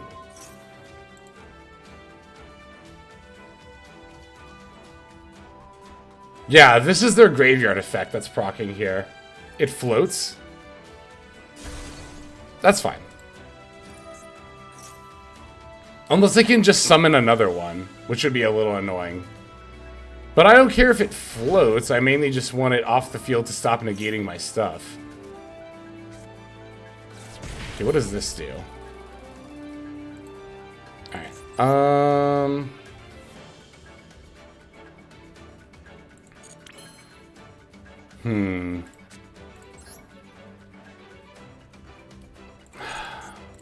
This isn't once per turn, so let me do this real quick. I just want a Baron on the field. I just want to make a Baron without using 3 monsters to do it. So I'm going to bring back Vysis. But you know what? They're gonna... What if I just made a different 10 first? Actually, what if I made the 8 first?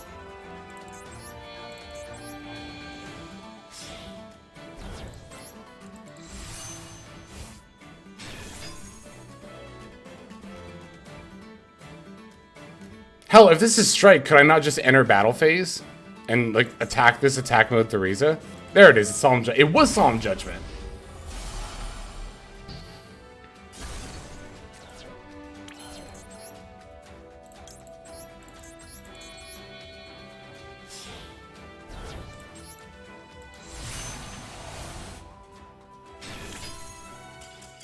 Woo! We beat him! We did it! We beat Dinomorphia! Woo! That was good. Mannadium's a pretty fucking good deck. I had multiple people tell me this deck was probably not going to be that good, and I wholeheartedly disagree with all of them. I think this deck is really fucking good. I think this deck is... I don't think it's tiered. It might be tier 3. This deck actually might, in its current iteration, be tier 3, actually. I would not be surprised if that were the case. It's probably upper rogue for now. Not counting the next wave of support whenever we get it, but... this deck might be tier 3 in its current iteration.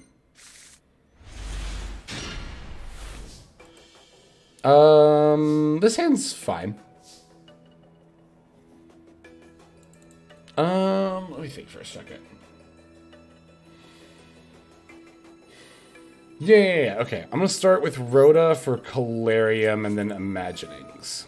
Not Calarium, Brumheart. I was gonna say, unless this gets ashed. You shouldn't ash Rhoda, generally. Pretty much everything that Rhoda's has a better ash target. I'm trying to think if there is an exception to that or not.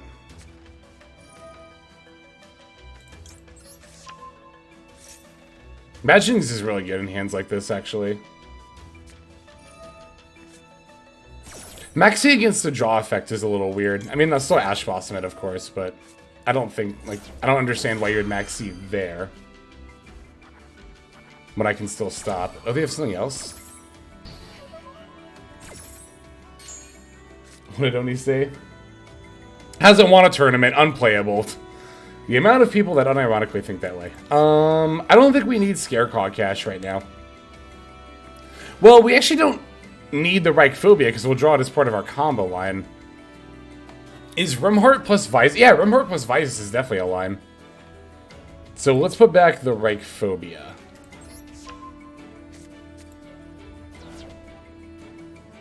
Let me do this first. They could still have an Ash Blossom, but thankfully they let me grab my Visas, which is good.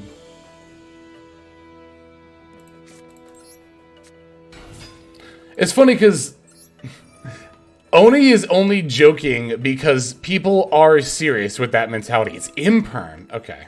That's... very annoying. It's actually not fine.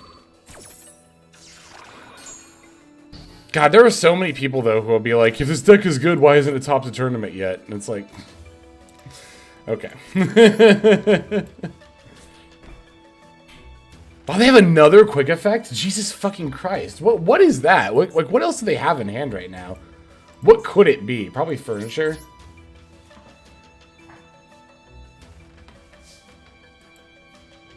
Crazy tier limit Spright Mannadium deck list. It is Lab. I haven't, but I could definitely see how that could be good. Wow, they have furniture and Coup Clock here. Lots of folks seem to equate not meta level with worthless. Like, dude, there's a huge ocean of totally playable decks between those two. I think people's barometer of meta level is also way off. I guess it depends what you mean by meta level.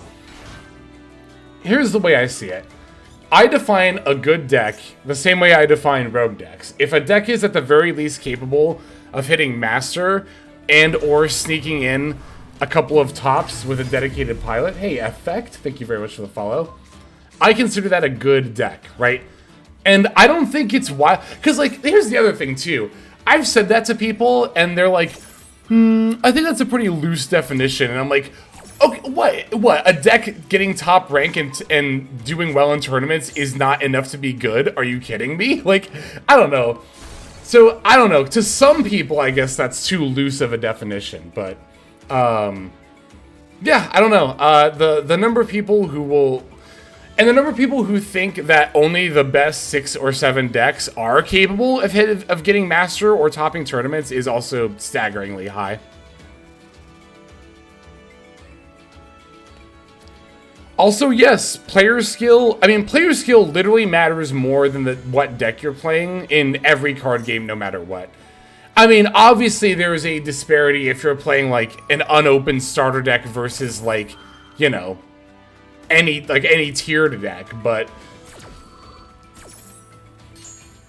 as long as the disparity isn't that great, then yes, the player skill is always more of a factor than the deck they're playing every single time.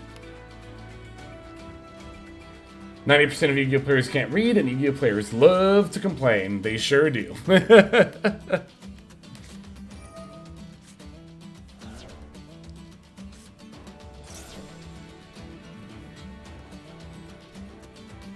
God, yeah, they really do. It's very true. Good call on the lab, yeah. I was just trying to figure out what deck would have another quick effect that could activate in that situation. I'm like, oh, it's got to be lab. It's furniture. Like, it didn't make sense for it to be like anything else that you would reasonably expect to see in the meta, that is. You know, Vise's summon should be a quick effect. That'd be cool if it was.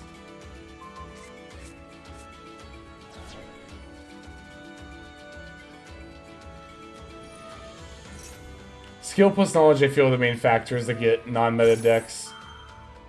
That and how the deck is built. Yeah, definitely, for sure.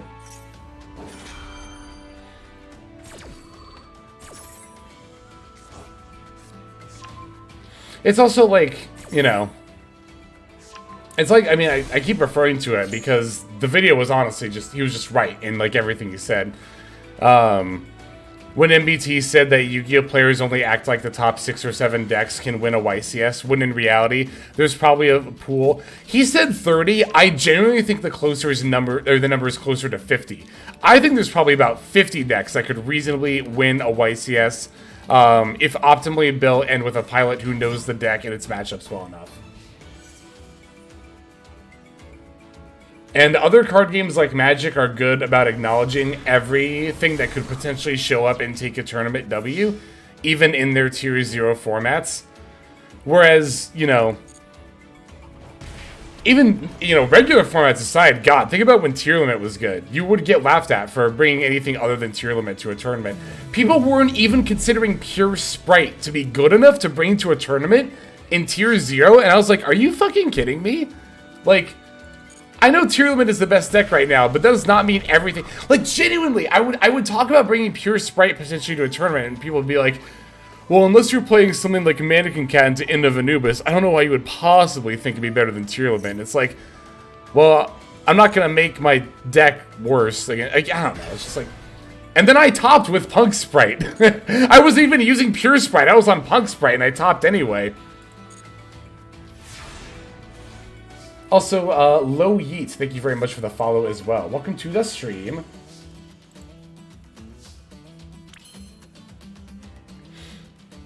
Yeah, we're definitely losing. We lose here.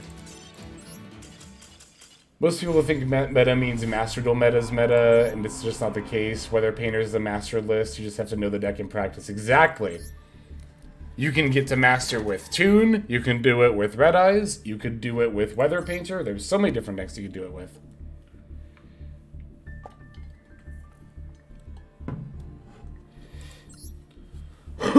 Yeah, and also, yeah, I'm talking about in the scope of like tournaments.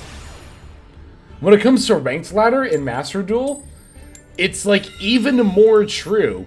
Because in ranked ladder, in a best of one, you don't even have to like win every game. As long as your win rate is above 50%, you're gonna get to master.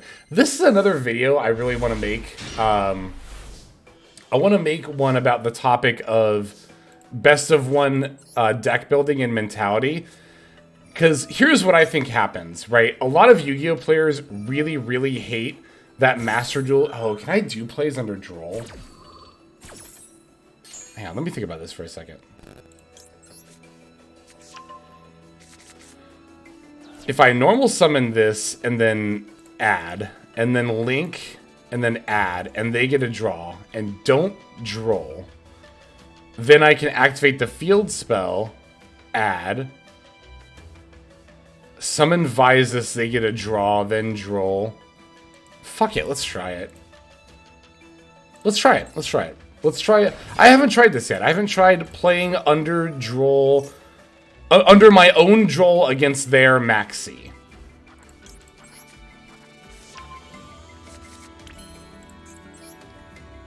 Okay, so we're gonna Lightheart, but we're not gonna droll this draw, because we need to search off our Reichphobia.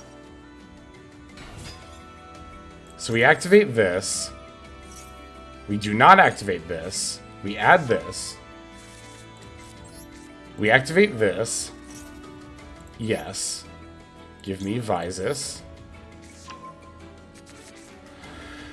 I'm trying to remember the combo line. Now, we pop this, summon this, arrival for this, bring back this, cross sheep, Astroloud, Apo.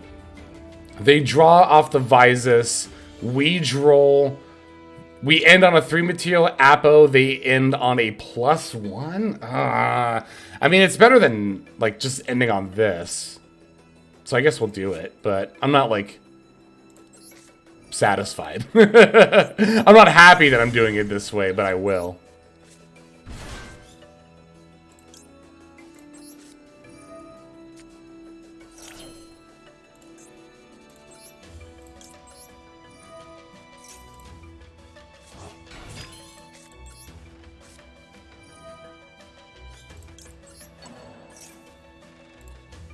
Could also make a 10 here.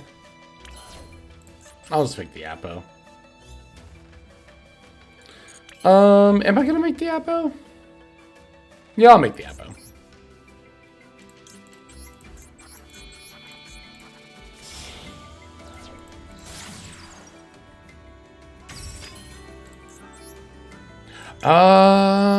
Oh, Cross Sheep does. Oh, Cross Sheep does have something to bring back. It's a 4 material Apo. Oh, that's cool.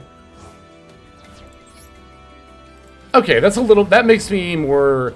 Not just because of the extra negate, but also the extra attack actually makes me feel a lot better about making an Appaloosa here. We could actually go Elf IP. No, we couldn't. No, we could. Elf IP. I'm just gonna make a 4 material Apo.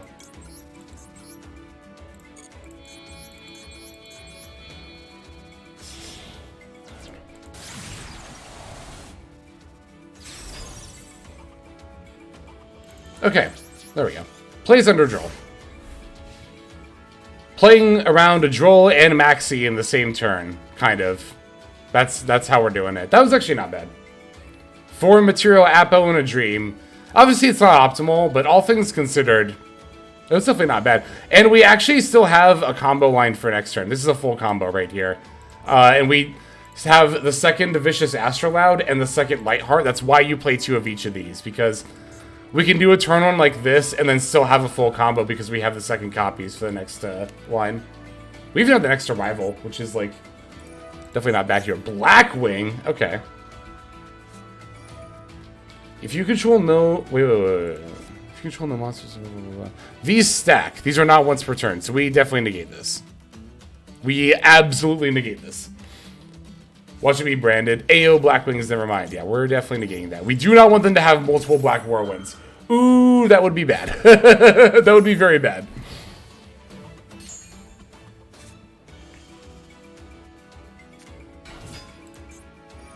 Oh, but they can... I don't get to Apo the on-summon effects because of the Whirlwind. That's annoying. That's actually really annoying.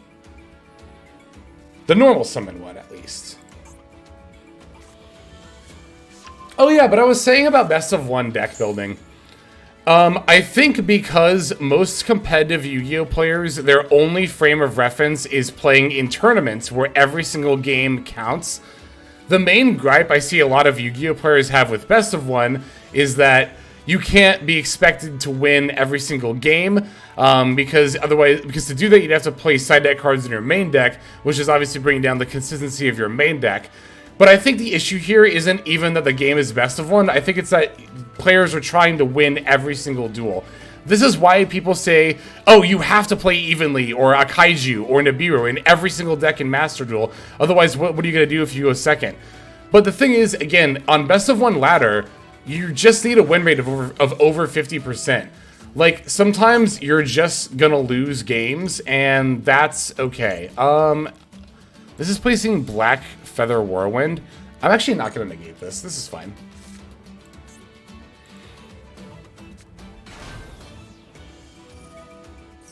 This is absolutely getting negated.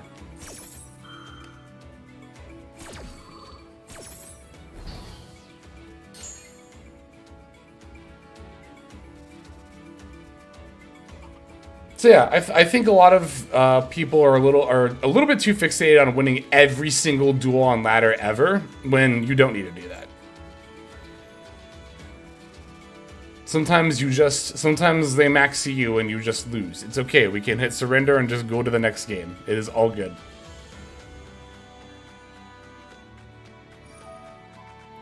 That's why, like, one of the... yeah, what is this doing? It's summoning a level 6 token. That's also a tuner. But they already had a level 2 tuner. This feels like a bait effect. This is fine.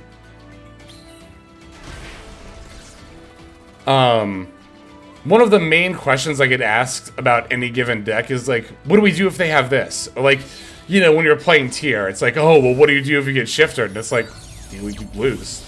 Sometimes you lose games. Sometimes we just move on to the next one, and it is okay. You can banish this card and then... oh no! Now the Whirlwind's gonna chain block. Ooh. Hey VOD, I'm doing pretty well. Hope you are doing well too. Crazy opening from the Blackwing player. It definitely seems like it. This is gonna, yeah, eat a negate.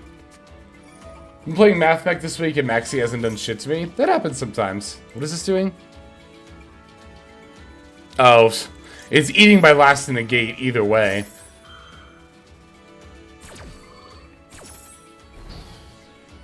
Alright, well there's all of our Apo negates.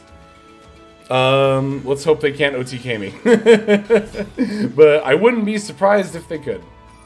Oh my god. Cooking a virtual world list? Hell yeah. VW is a cool deck. Oh yeah, they're definitely gonna win this turn. There's like no way they don't.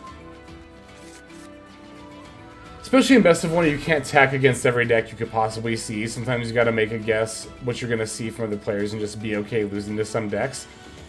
Yeah, for real. Okay, so, and this, I think, is the result... This attitude, I think, is the result of the combined mentality of I have to win every game versus there should only be the top 6 or 7 decks that I need to account for and prepare for at the top of ranked ladder. That's the other reason people will complain about best of one, is they're like...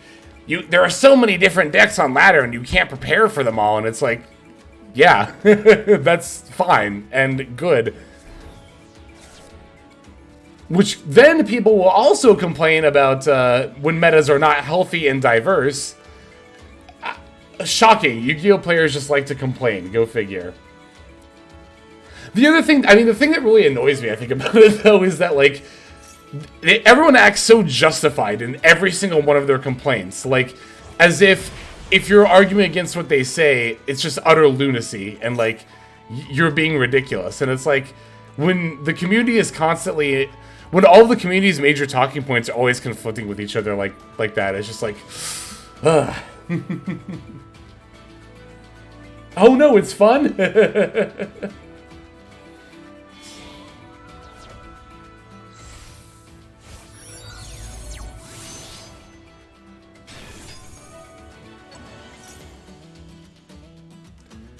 Hey Hex, just popping in to give thanks for your fantastic deck lists and guides on YouTube. You inspire me to toy around with Spright Synchro and having a blast. Thank you very much, M from the Sea. I super appreciate that. Thank you for letting me know. That super means a lot to me, actually. Thank you a lot.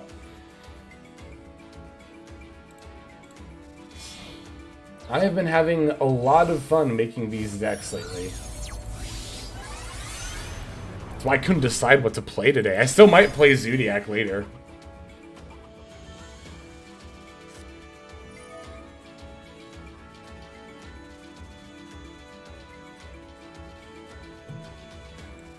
Okay, they have more than 8,000 damage. I'm gonna concede.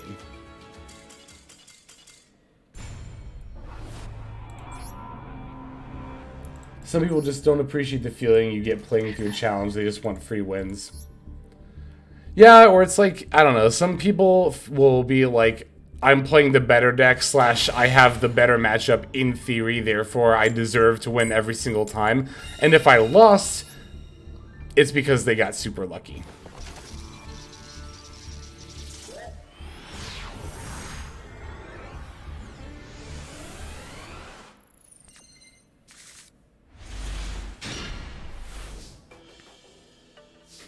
I think the best... God, this is a very good hand, actually. You know what? The 2 Meeks in hand might be a little awkward, but we can make it work.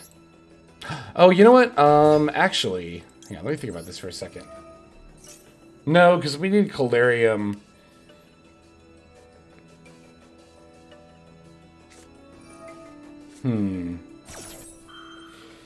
Ash Blossom on Rimheart. That's actually pretty awkward.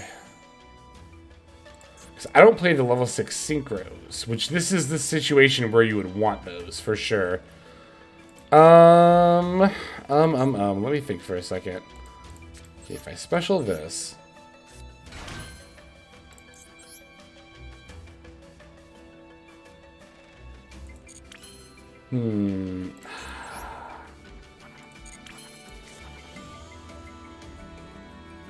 You always special summon Mannadium Beak this way once per turn. I can't even make... I can't even make Elf plus IP, really? That's so bad.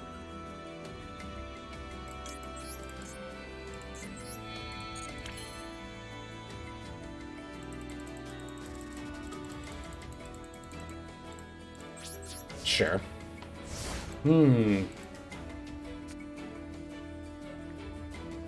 That was bad. Maybe we should play a level 6 Synchro. But this is such a specific hand. Like, would the levels, like, how much would the level 6 Synchro even really help here?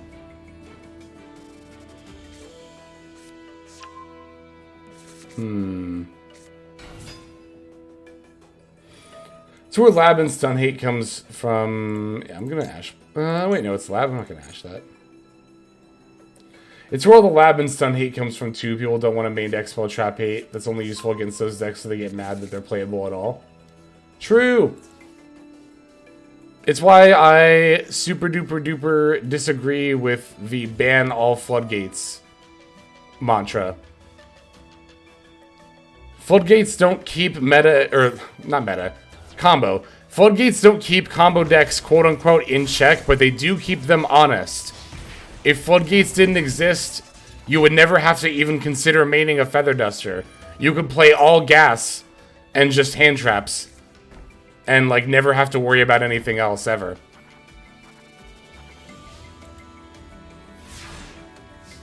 Floodgates are more responsible for keeping the meta varied than almost every single person who plays gives them credit for, frankly.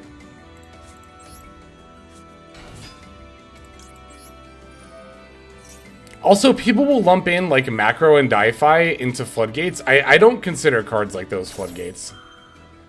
Because there are some strategies that need those cards to, like, you know, actually be able to banish their stuff and be able to do what they need to do.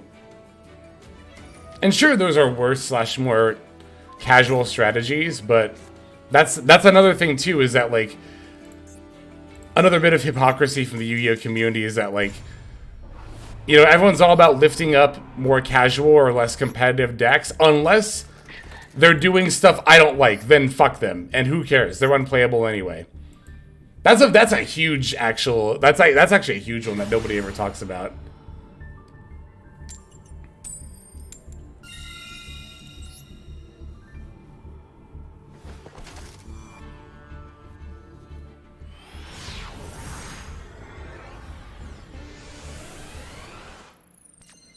Murica mentality.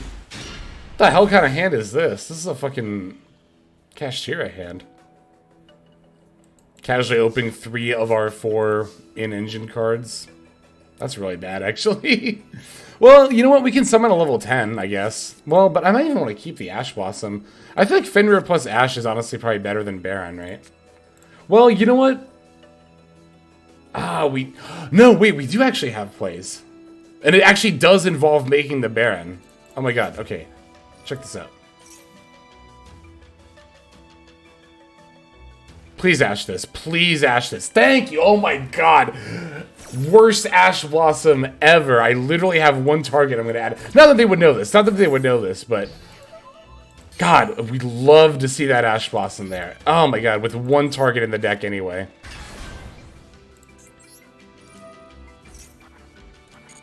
Okay, so check this out, right? We're going to add the Scareclaw Kashira. Normal.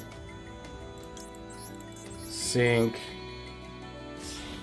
Come on, macro? Zombie World I can see? Yeah, macro. Some decks need their cards to get banished. Like, I'm thinking even as simple of a strategy as, like, DD Survivor and Scout Plane. The most casual thing ever, right? That deck needs to be able to have its cards get banished, and it very often can't do that without the help... I mean, it literally can't do that without the help of a card like Dimensional Fissure or Macro. And again, you might say, well, what the fuck? That sounds like a stupid casual deck, like the worst of the worst. Why does that matter? And it's like, okay, again, so like, do casual decks not matter? It's like, they definitely do. And, you know, it's like, it's okay if sometimes they resolve a D-Fissure or Macro. Again, this keeps deck building honest, and this keeps us having to, again, actually consider main decking a card like Duster and not just jam all gas all the time, every time. I don't think that a deck like that should not be allowed to exist just so combo decks can never have to play Feather Duster. I feel like that's a terrible argument. Do I want Vysis or right card here? I want right card because it's going to get the Arrival. But now I don't have access to Vysis. But you know what? It's like, you could argue either way, honestly. But Zombie World is also another great example, honestly, where people will be like, they should ban all floodgates, including da-da-da-da-da, and Zombie World. And it's like, well, okay, that's definitely needed for zombie decks, though. Again, another casual strategy people are totally willing to just throw to the wolves if it means they don't have to play against a very minor floodgate effect. Oh, we don't have a 2 to bring back, do we? No, that's a shame. Yeah, and we can't even make the fusion either. I'm just trying to figure out if we can make an Apo or Elf plus IP here, and I don't think we can. Does that even make it worth it to use a rival here, really? Maybe I should have gotten Vysis. But then I still couldn't have made the Astrolabe. This is a really weird hand. I'm trying to figure out... So I could only make Cross Sheep. Oh, no, if I had Cross Sheeped... Oh, but then I wouldn't have a rival. That was the other issue. Okay, I'm just going to set this. And I think I'm just going to pass, actually. That actually ended up doing less than I thought with the Scareclaw Cache. Let me play Skill Drain in my dumb normal monster pendulum deck. Especially if Skill Drain is at 1. That's totally fine. That's another argument I see people try to make about banning a card like Skill Drain is like, just put it at 0. It being at 1 makes it more sacky. I hate that argument. I despise that argument. I think that's a god-awful argument. Most of the time, there are a very, very few exceptions where that is applicable. Skill Drain is not one of them. And the way that people use that argument... is just like, okay, well, let's just never limit any card ever. Like, fuck, you know? Yeah, if they're adding Reason here, we'll allow it. That's fine. Oh, Rise Heart? Okay. That's also fine.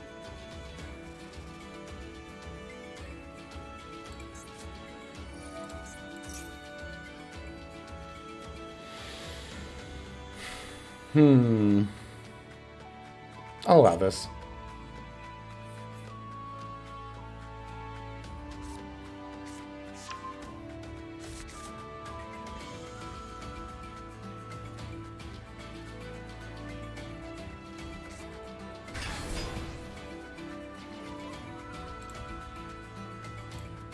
Okay.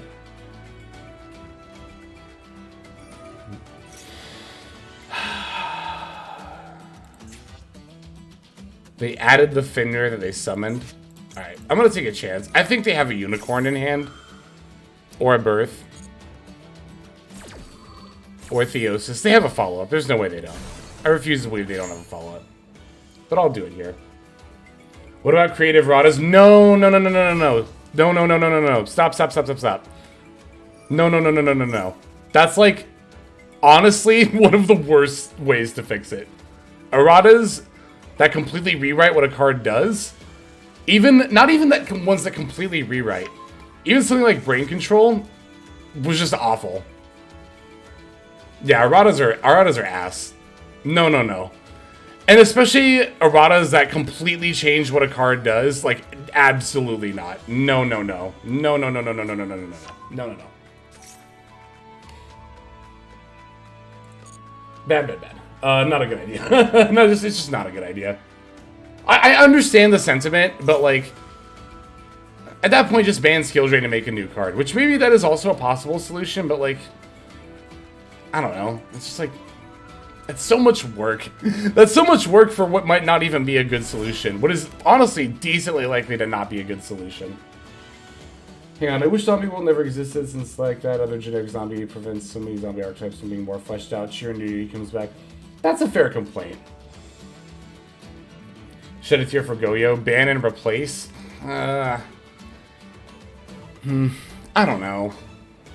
I don't think skill drain's a problem at 1. I think skill drain at 1 is fine. Is it annoying? Sure, when it comes up.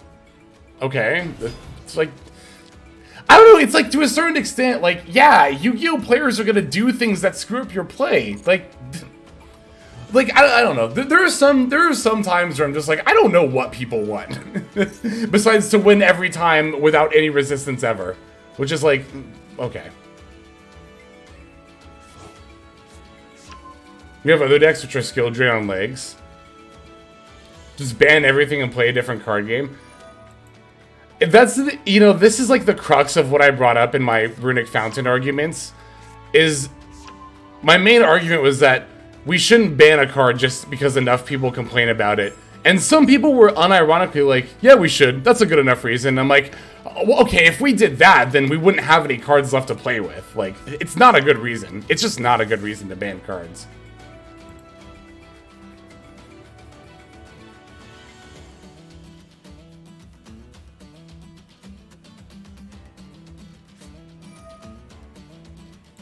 I'm kind of waiting for them to actually summon something with more than 3,000 attack here.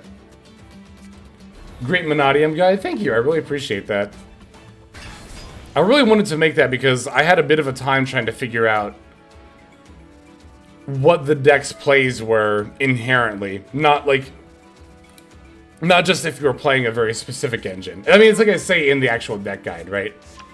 When I was doing research, that's a lot of what I encountered, was like, a combo guide, but only for the Hero Lives build. Or a combo guide, but only for, like, when we get the new support. It's like, I just wanted a combo guide that had everything we currently had access to in Master Duel. Just ban Maxi. I mean, yeah, Maxi should go.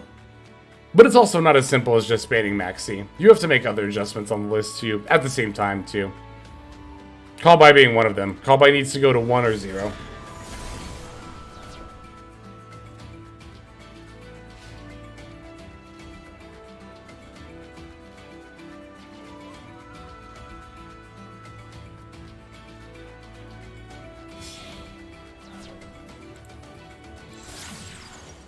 Second rock.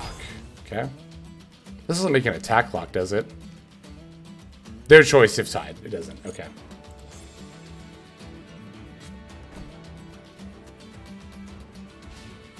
Interesting. They couldn't summon that Caesar Valius.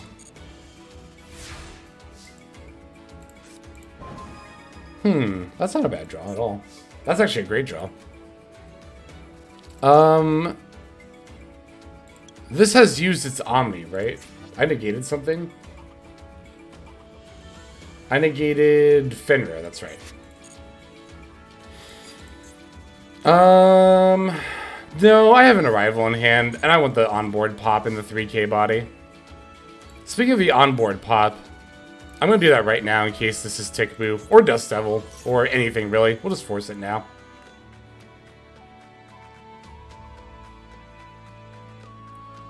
Pronunciation. They're all fantasy names. Who gives a shit? That's my answer to literally every pronunciation thing ever. They're all fantasy names. Who gives a shit? I say Mannadium because I like it pronounced that way and I think it sounds cool. Same with Visus versus Visus. Oh my god, I got more than one comment about my pronunciation of that on my YouTube video, and I was like, who cares? Who gives an actual fuck? And I mean, it's one thing to ask. I'm talking about, I guess, with the YouTube comments, I'm talking about people who are, like, complaining about, like, you're mispronouncing it. And it's like, shut up. Shut the fuck up.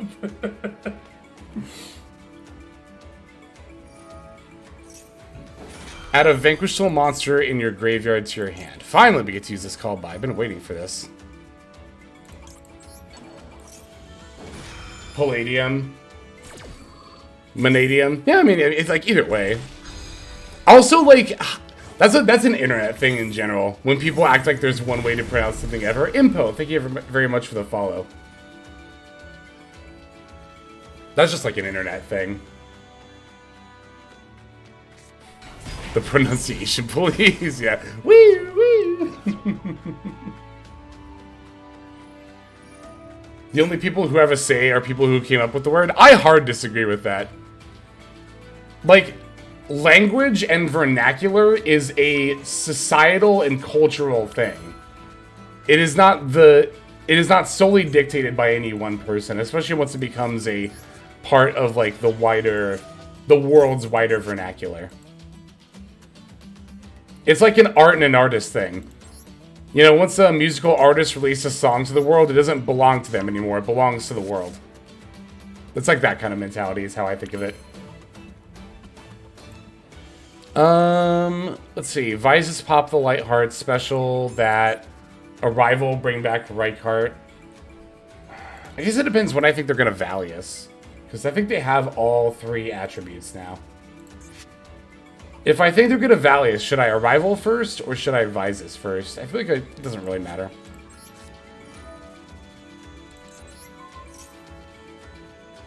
People get funny about in-game names or anime names being wrong, but I remember Genshin characters were saying it wrong and the internet went mental like WTF. Yeah, people really care about things that don't matter a lot on the internet. It's an interesting phenomenon. Level 18 at the moment. Do I wait for second batch of challenges to play more in Duelist Cup? It depends how much you want to play in the Duelist Cup, really. Let's bring back Lightheart while we have Visus on the field.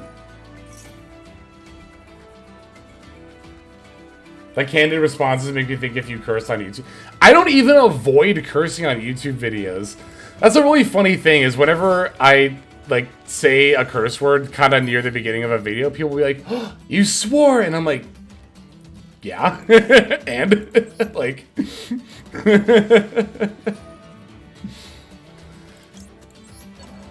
Just want to reach level 19 here for the gyms, can't sweat the meta. Yeah, you might want to wait then. Oh, I have another Arrival in my graveyard. Hell yeah. The initial pronunciation, not the correct pronunciation. Yeah, definitely, for sure. People will be like, OMG, this adult swore. I know, right? And it's not even like, I'm not even like calling somebody like a name or anything. It's just me saying like, fuck, you know? Excuse me.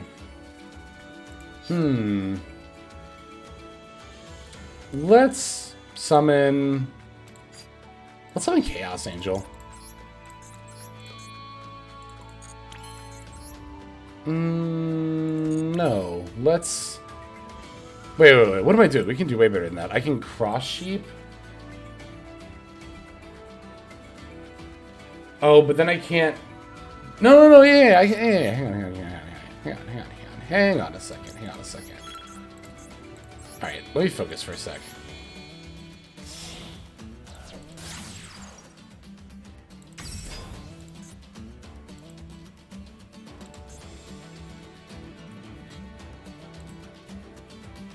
Is that Nibiru? Oh no, they have Caesar Valius too. They're considering if they want to do it on the cross. I really hope they do, actually. I think they have one of each, right? Oh, the Raisin. That's right. Fire, Dark. They have Valius, but do they have an Earth besides Valius? I don't think we know if they do or not. Maybe we do. I don't... Oh, wait. They have Fenrir. No, they didn't add off Fenrir. Ooh, that actually did come up. Okay.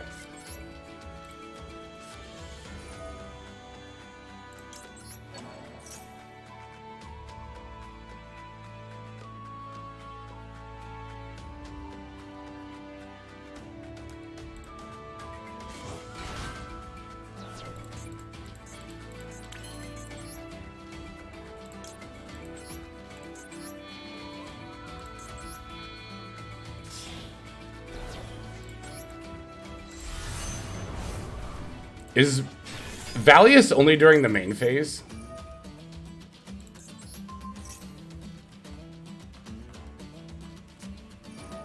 It is, okay.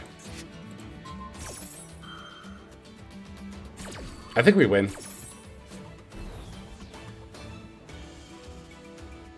Unless this destroys a card.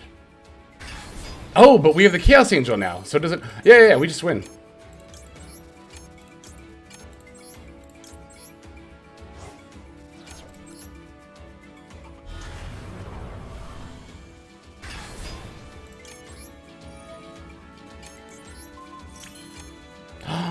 Shit.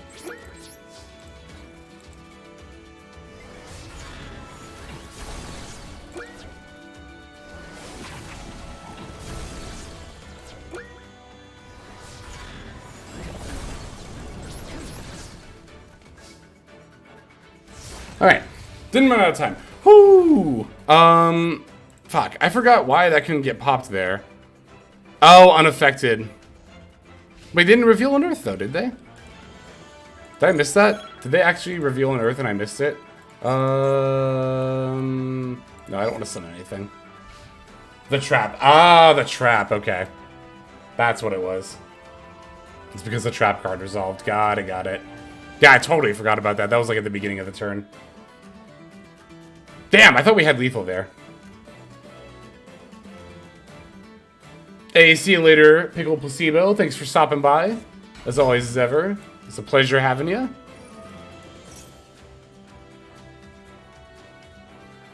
That was close. That was close.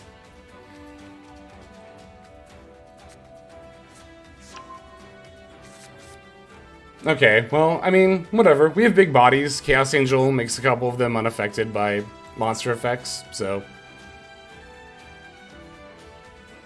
we could still have this. We have a good amount of life points still, too. They could still Dust Devil, though, is the thing.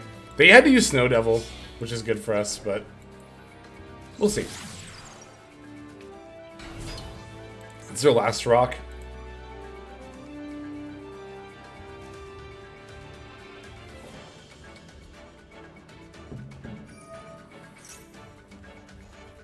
Vanquish Soul is a good deck. It was definitely a good deck. It is definitely tier 2, if not tier 1. Just kind of depends how broad or narrow your definition is.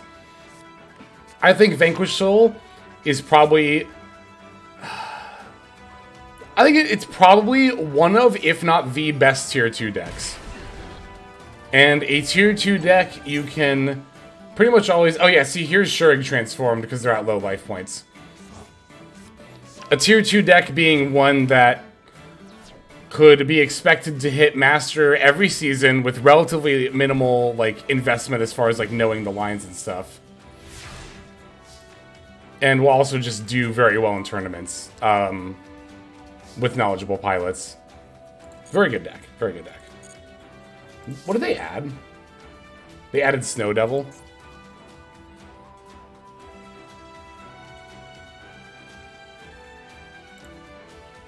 Alright, let's force that then. I'm gonna make them use it now. Give us a hot deck, or a hot take rather. What's a deck you would like to see added to Master Duel? Gold Pride, 100%. Gold Pride is very much the next thing I'm looking forward to. Like, so much. I would always pick Gold Pride every single time.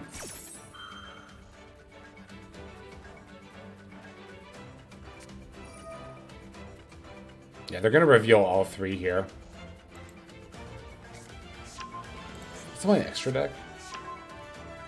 Oh, we have another Vicious Astrolabe. Okay, good.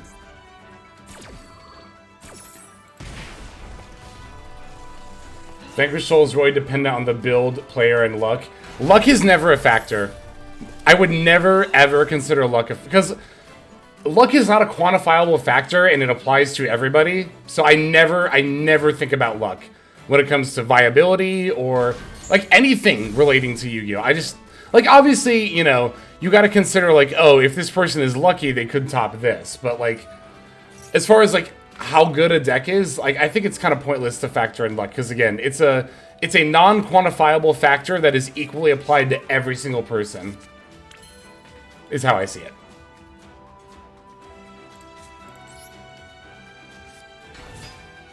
Oh, they didn't actually blow up my board, which is very interesting. I don't know why. Deck is Gold Pride, card is Revolution Synchron for what you're looking forward to? Yes, very much so.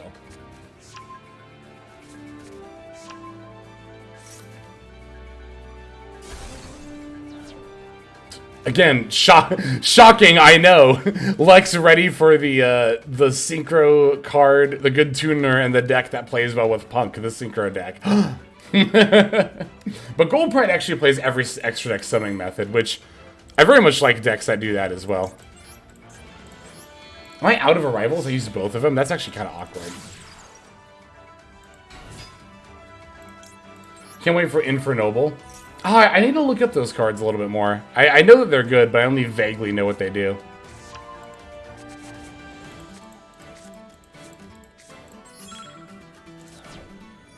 Don't they have the Link one that doesn't have any markers? That's a cute design space. Yes. Yeah, because we can make another Vicious Astrolabe. Oh, but they played... Oh, that's right. They played the Snow Devil. Does that prevent all of their Vanquish Soul monsters you control cannot be destroyed by card effects? Gotcha.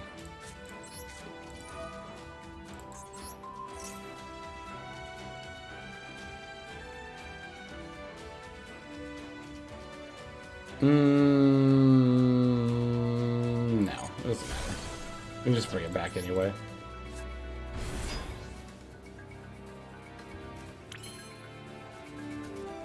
Oh, I can't bring it back? Wait, what? Why not? Oh, once per duel. Fuck. I didn't realize that. I thought it was once per turn. Oops. Well,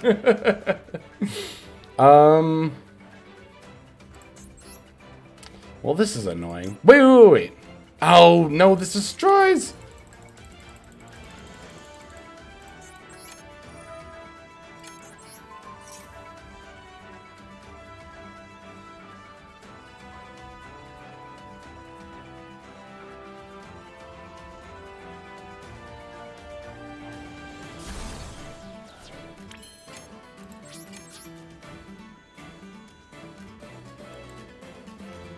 Highest attack first is this one.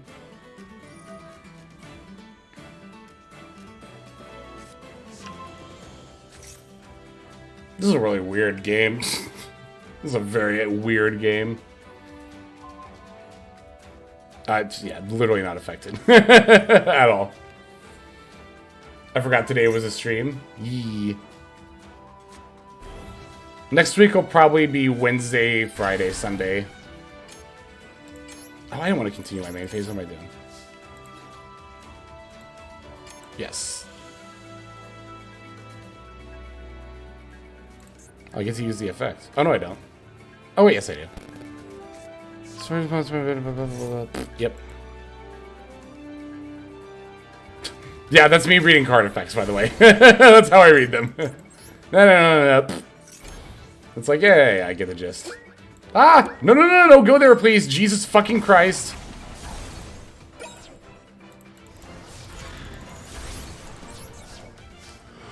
Whew. Oh my god. Okay, we're good.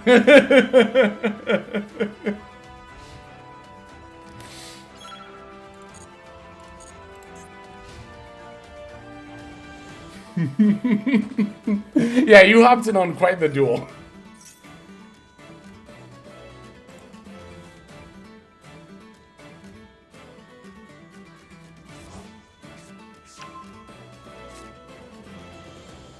How'd you live through that timer?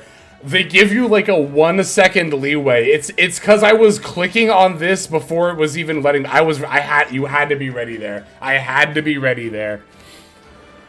I knew I was gonna get that 1 second leeway, and I was like, I just gotta be spamming. I just gotta be ready for it. But you know, playing Hearthstone back in the day, like. That got me very comfortable with playing at the end of the rope. You play that game and this timer has stopped being a factor at some point. Phantasme? That's interesting.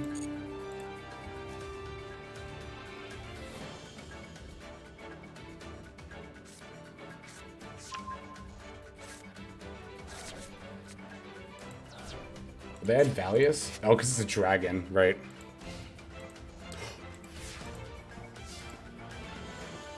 Ooh. Is this it? Are we good?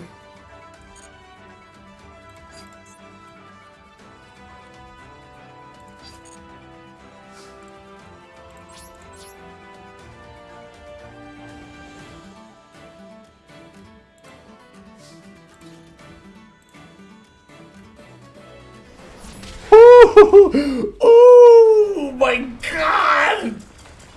What a game! Holy shit! Oh my god. Holy fuck. Whew, that, I did not think I was gonna win that duel.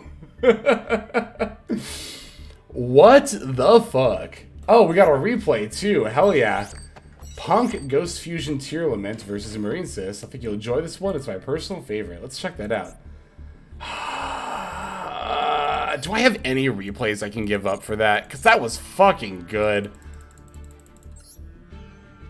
Hold on a second. God, I can't. No, I need these. Fuck, I gotta keep all of these, damn it. It's fine. Damn, I really want to save that replay, but whatever. It's fine. I actually need all of these replays I have in here for videos, so I can't. Konami, can we please have more than 10 replay slots? Like, even another 2? I was going to say 5, but even another 2. Give me 2 more, and I can make...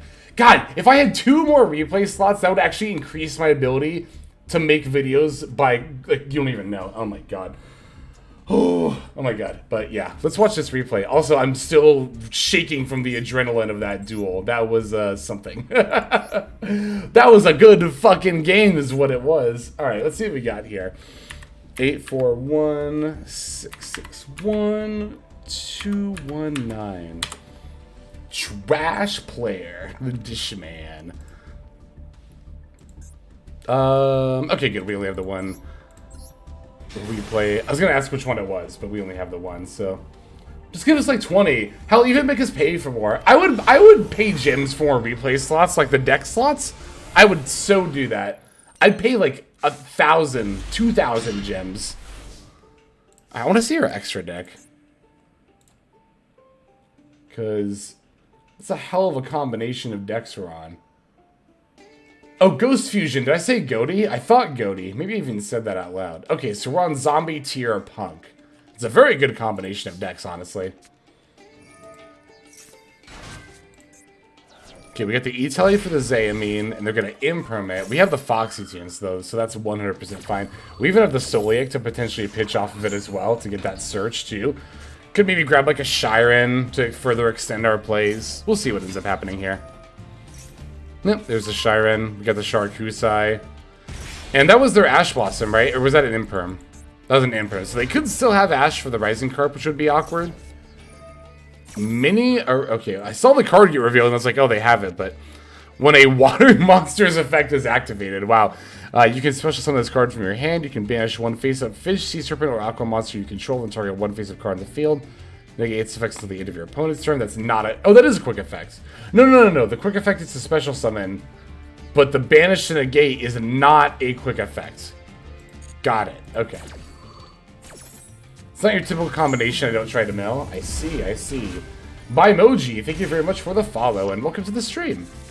Yeah, we get that ad off the Madam Spider for the Gabu, syncing with the Deer and Out, going for the Jam Dragon Drive. What tier would you rank Mannadium? I was actually just saying this earlier. Mannadium is probably, in its current iteration, high rogue. But I could see it being tier 3. I think I would need to do more testing. I feel like it's at the towards the bottom of tier 3 in its current iteration. I think it's that good of a deck right now. I think a lot of people are not going to try it because one of the main things I see people say when I talk about how good Mannadium is they're like, oh, but it loses to Maxi. Oh, but it loses to Droll. And it's like, well, yeah, so do a lot of decks. That doesn't make them bad. Like, I find the Droll argument especially confusing because it's like, the reason that Droll is good is because there are a lot of decks like Pearly and Dragonlink that are good against it. They lose to Droll. But that's not a reason to not play a deck like Pearly or Dragonlink, even though they lose to Droll. So I think similarly, it loses to Droll, quote unquote, is not a reason to not play Mannadium. But people don't follow that logic for some reason.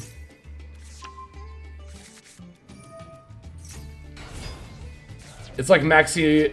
It's like saying Maxi makes decks lose. It's like, well, yeah, it's a hand trap. Yeah, and it's also like saying Maxi keeps combo decks in check. Which some people will say about Mannadium, but it's like, I think we all know that Maxi does not keep combo decks in check. It does not stop decks like, Halcdon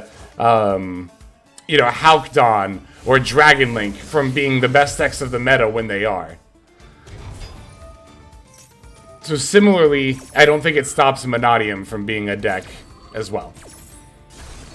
It's again that bias that people will have towards the top 6 or 7 decks. If you're not playing one of those decks, people will just find every reason why you should not be playing whatever deck you're playing. Also, this is a very, very good end void. Which I don't think you need me to tell you that, but Rolcolos Baron, we also have the Beatrice to potentially use, and of course the Gabu that we searched as well. Thank you. Found you on YouTube, though. Enjoy the content quite a lot. Well, thank you very much. I really appreciate that, Bimoji. That's super awesome. Thank you. I'm glad you... I really appreciate that you actually went out of your way to come to this stream, too. That's super awesome. Thank you. Of course, I'm very appreciative of everyone who's here. Whether you're chatting, following, subbing, or lurking, following, like... Valvac Stream. Thank you very much for the follow. No matter the meta, people will just complain. Yeah, but you know, it's so much worse in Yu-Gi-Oh! Than it is in other card games. It's why I'm passionate about it, about how we talk about Yu-Gi-Oh! Especially after playing particularly Magic and Runeterra competitively, Legends of Runeterra. Those communities do not have this problem that Yu-Gi-Oh! Has. Like, players in those competitive communities are definitely able to fairly evaluate, because that's the thing, right? It's not even like in Yu-Gi-Oh! This is like sequestered to only casual spheres. In competitive Yu-Gi-Oh! Talk, also, wow, we completely ground them entirely out of resources. That was wild. They had 0 cards on hand or field on their turn when they conceded. That's wild. Definitely showing off the combination of fusion, or, of fusions, including Ghost Fusion and the tier limits, zombies, and the punk there. Thank you very much for submitting that replay. That was awesome. Can we see the deck list after the replay? It's not my list, unfortunately. It's not my deck, so I don't have it. But I don't know if the Dishman, I don't know if you're in the Discord, but you can always throw it in like the deck discussion channel over there for sure. Here, I'm not going to deck. I'm going to Duel, because we're going to keep dueling.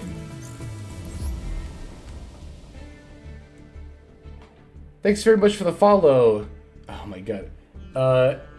It's Asta by Boy. Thank you very much for the follow. I appreciate it. I hope I said your name correctly. I'll keep playing Mannadium, sure. Drama Life, thank you very much for the follow as well. Welcome to the stream, everybody. Sword Soul is one of the most fun decks I've ever made. I should have made it sooner.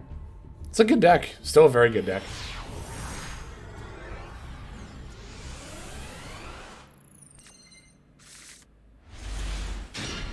Okay, we got an Ash Blossom.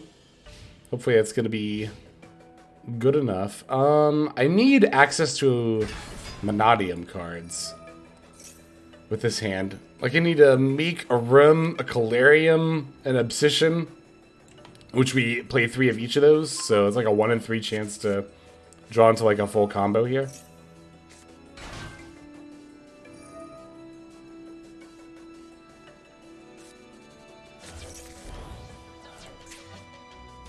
Damn. There's 2 of them. And Rhoda, that was another card we could have top decked. It's a little annoying, but what are you gonna do? Era Pass would be fine. Oh, Zodiac Barrage. Okay. Well, we're definitely just gonna Ash Blossom this.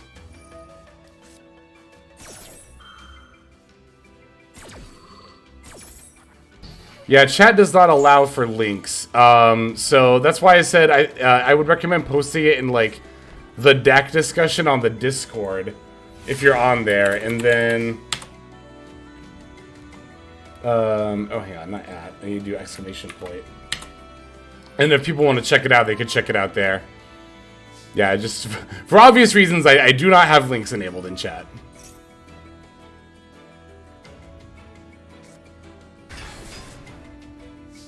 Unicorn. They must have the other Fenrir in hand. They add the other Fenrir? No, they added Rice Heart, right? Yeah, they added Rice Heart. So they must have the other Fenrir in hand. Second right card was probably the worst possible draw in my deck, but that's fine. You don't have to apologize. You don't have to apologize at all. Because again, the link is blocked, so it's not like I had to remove it. You're all good there. Nah, you're fine, you're fine.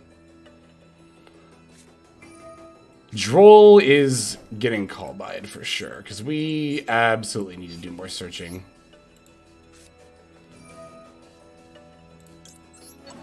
Yu-Gi-Oh! Community feels more energetic. Other card games feel like a wasteland? That's interesting. I guess I don't really know what you mean by that. Well, I understand what you mean by Yu-Gi-Oh! Community feels more energetic. We definitely have a lot more, like, memes and hype. I guess I do understand what you mean, actually, by... I can understand why you say other card games feel like a wasteland. I don't feel that way, but I get why you say that, though.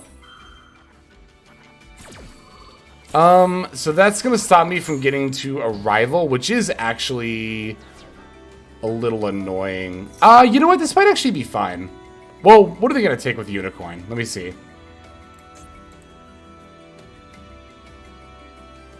But, like, I don't think the existence of quality competitive discussion negates cross shape. That's fine. I don't think that negates having memes. I think we can easily have both. I think it's very easy to have both. But at the same time, again, I understand the sentiment. I do get what you mean.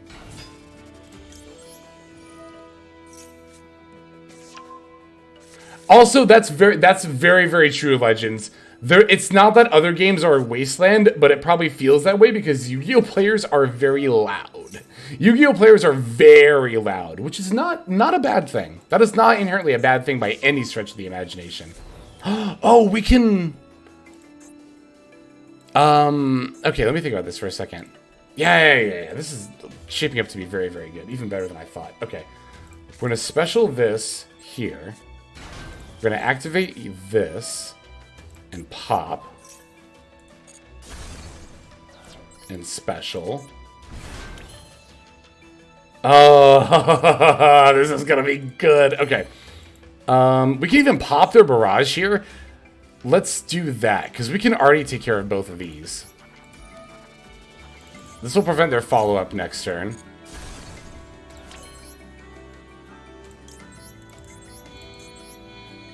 Chaos Angel will eat Era and get around the destruction protection because it banishes. Also made with a light and a dark.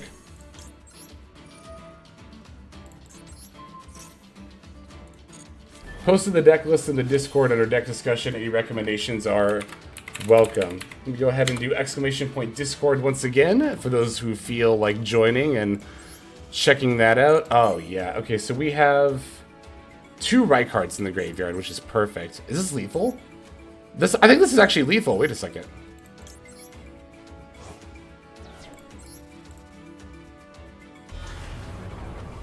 Yeah, Astra bring out, and then, so yeah, Scareclaw cash for game.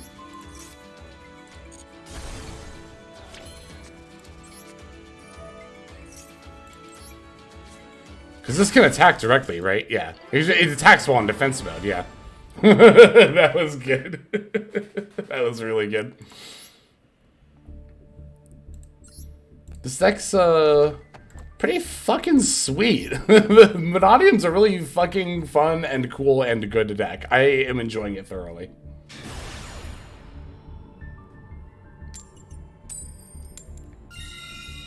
Alright, going first.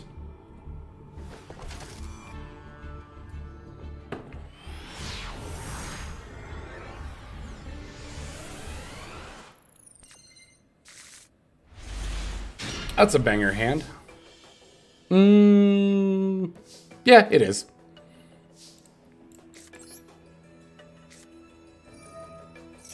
I mean, it's got a lot of gas. I'm just thinking about, like, if we get Max Seed. Oh, this is so fine. Are you kidding me? This Ash Blossom is so fine.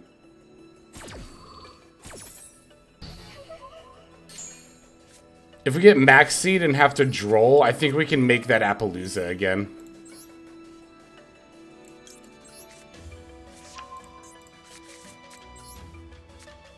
No, I didn't mean to summon it there. I meant to put it here, but it doesn't matter. It's fine.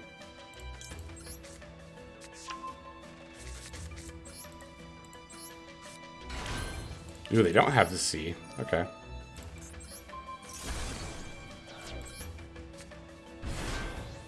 Okay, Leak Chainlink 1, Calarium Chainlink 2.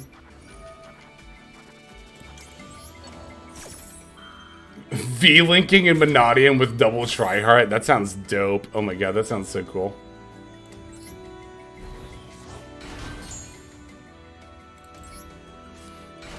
Change the level, yes. Alright, Excel Stardust with you and you.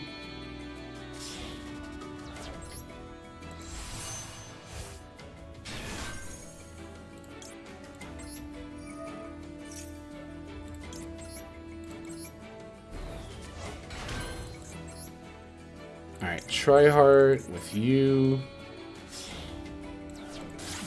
I already have the right card in hand, but I mean, obviously we do this anyway. There's literally no reason not to get the... Actually, we can add the Scareclaw cash, because we already have the right card in hand.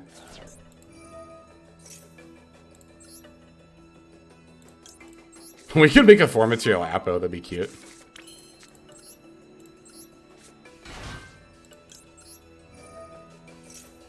We could also make Shengying, and then use Scareclaw cash on their turn and banish a card from them. That's a good draw. Oh my god, that's a disgustingly good draw. Alright, now we make Cross Sheep with you and you.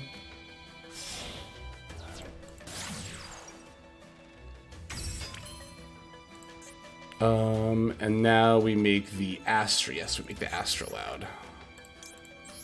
With you and you. Okay, this is where I always screw up. We make the Baron with the Astraloud, not the Excel Synchro Stardust. Although, again, actually, we could summon Shengying instead of Dispater here, and because of the Scareclaw cash, it wouldn't even be bad. But I'm going to make Dispater anyway.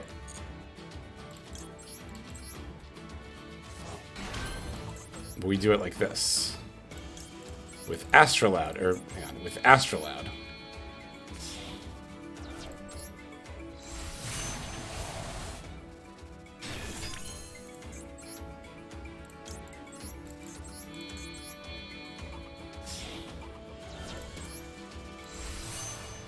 Here's the Pater. Now we Pater F on Visus.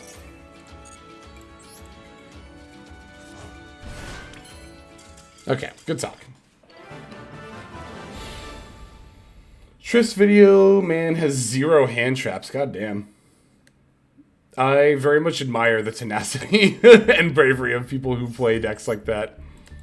It's not even bad. It's just like a very bold way to play. Blows my mind. Fought 3 VS opponents, lost against all of them yesterday. It can be a tough deck.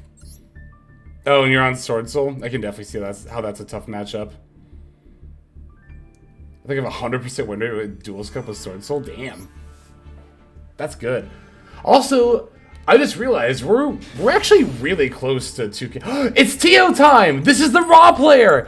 This is the Raw player! Oh my god, okay, remember my Mannadium deck profile and how that first game I got bodied by somebody who was on like a Raw Ice Shade deck? It was this person. It's literally this person. And they let me go first. What are they on? Round 2. Soul Crossing gonna go hard.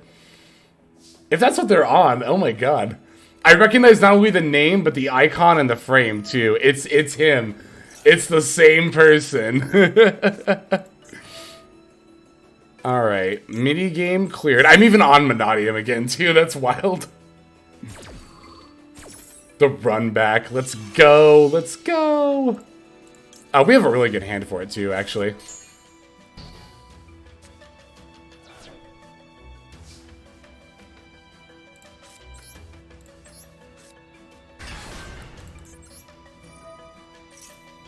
Alright, let's add the Scareclaw cache.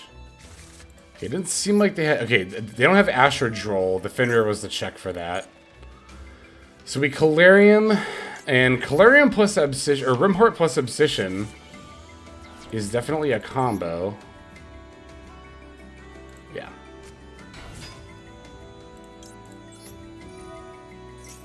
VOD, we can watch your replay after this game for sure. Okay, let's add the Meek.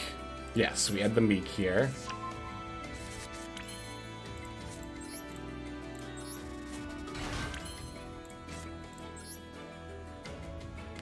Let's add Obsession. Pop you for the Calarium. And then we Calarium for Vysis. Oh yeah, we do this first.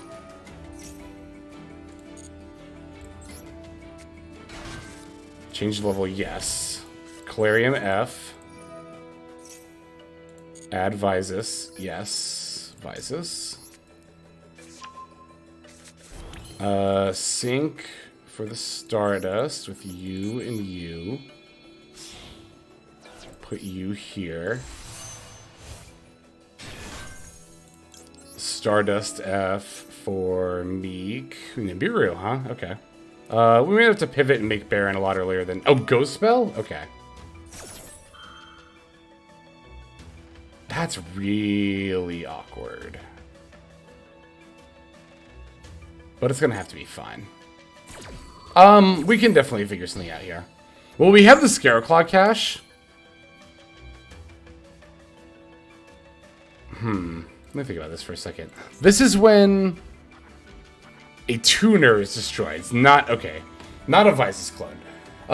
Okay, so we can Scareclaw cache, banish the Reichheart in hand, to special it, link for Triheart, and then we get the Reichheart anyway, so that's fine. I mean, we can also use this to summon the Vysis from hand, but that doesn't do anything right now, but we might actually do that later. Well, we might not need to. Okay, so we definitely... We always do this.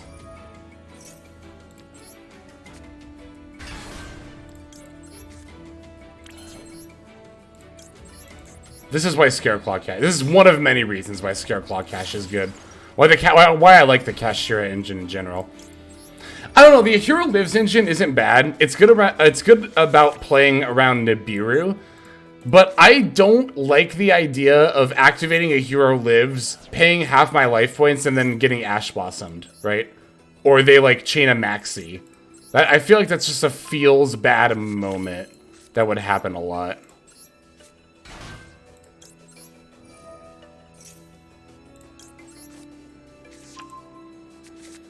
You definitely draw a card, please. That's a good draw. Okay. It's too bad I had to give up Calarium, but If I go boom, boom, cross sheep. Oh, I have to get Visus on into the graveyard actually first.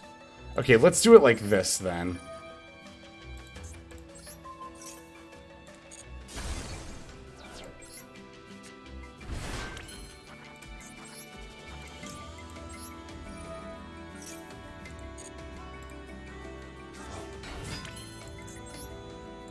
Okay, so if I go boom, boom, cross sheep, boom, boom, Baron, then I can banish, yeah, for Astrolaud, and then I can make Dissipator. No, not this. We want cross sheep, yes. I want cross sheep. I'm gonna use you and you. Let's put the cross sheep over here since both zones are open. I could make Chaos Angel first, actually, with the light and the dark. Wait, can I? Chaos Angel, Astrolaud, bring back Meek. Yeah. Wait, bring back Meek, Dissipator. Yeah, this will work. I can do it in this order.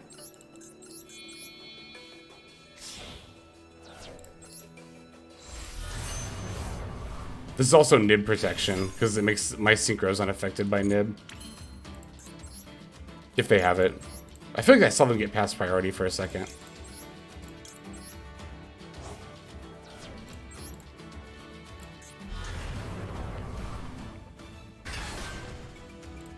Cross sheep F. Bring back Meek.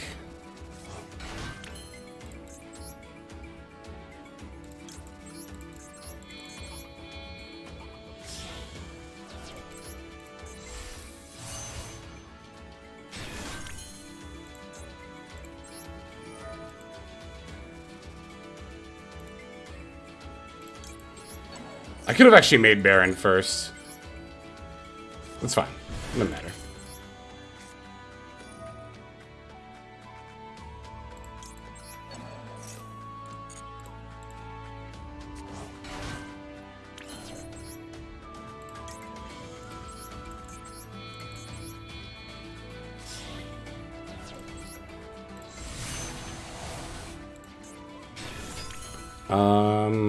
Yeah, and then I can actually still make a, I can actually make Elf plus IP here. Yeah, let's do that.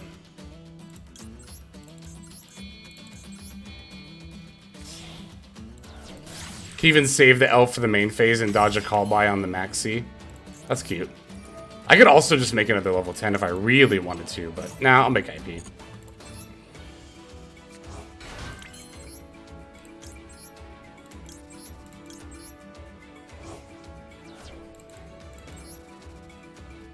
Another 10 would be funny. It's got Chaos Angel protection, but nah, we're good.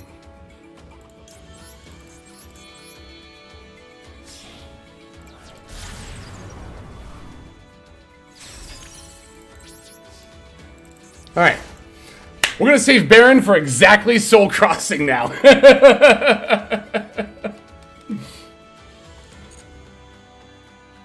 Do you bother putting up 3 monsters? Oh, because I know, or I think they might be on a raw deck? Yeah, totally. We still do plays.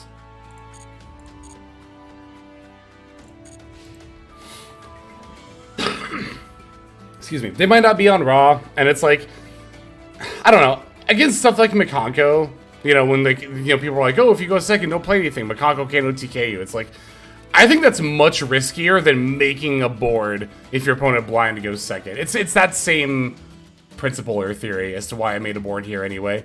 Even if they could be on like raw sphere mode or something. It's like if they have it, they have it. If they don't, they don't. It's a bit of that too.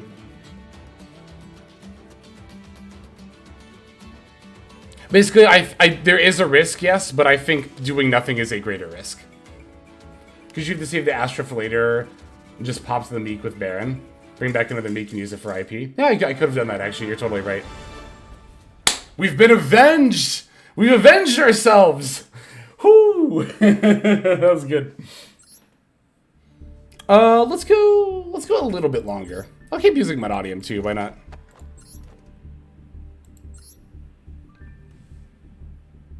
GG's, by the way, TO time, if you're out there. GG's. We wanted the run back. Hell yeah, we did. Let's run into them again. Now we gotta run into them on ladder one more time for game 3.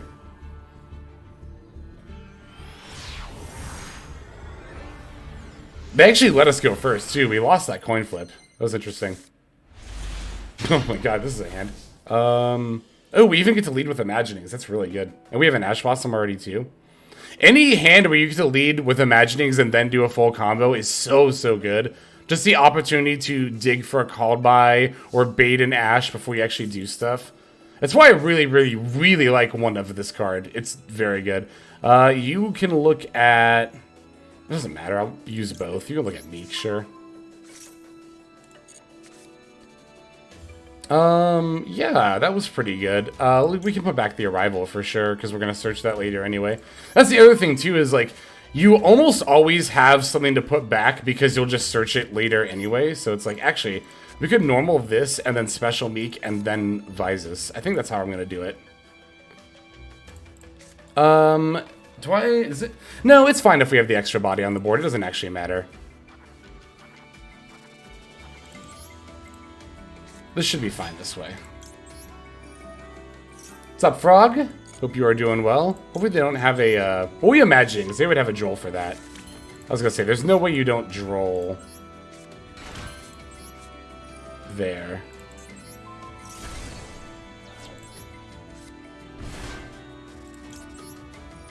Oh, I should have Abscissioned. Oh, I could have had Calarium. That was bad. That's fine. It's not. I should have done it, but it's not the end of the world.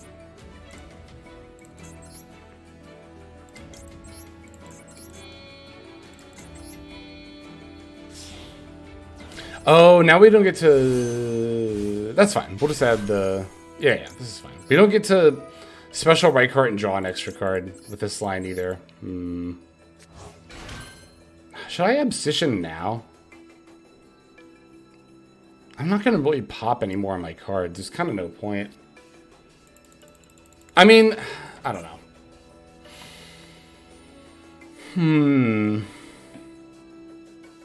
I did this a little bit weirdly. But... Actually, should I Abscission? Does it matter? To add Calarium. We're not going to do any more popping. But it's like... At the same time, I might as well have the Calarium in play. I don't think it matters. I really don't think it does. We can always do this first either way.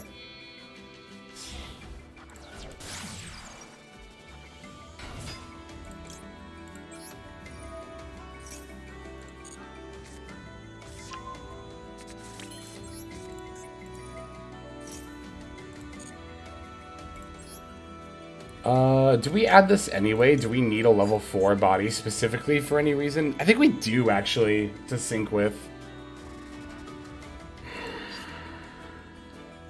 Because we can still special this, we just don't get to add.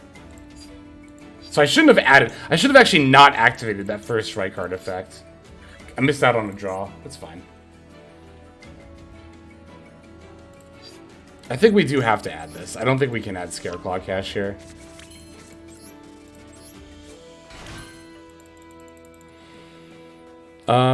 Okay, let me think for a moment. So now, because I only have one Meek out, is also a little awkward.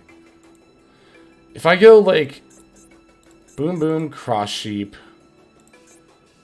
Boom Boom, Astroloud, bring back Meek, that's fine. Okay.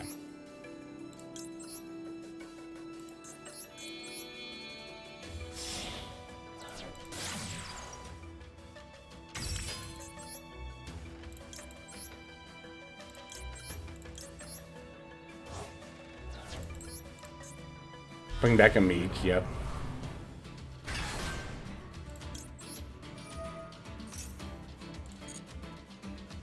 And, alright, grab that. Alright, we make Baron with Astroloud. With Astroloud.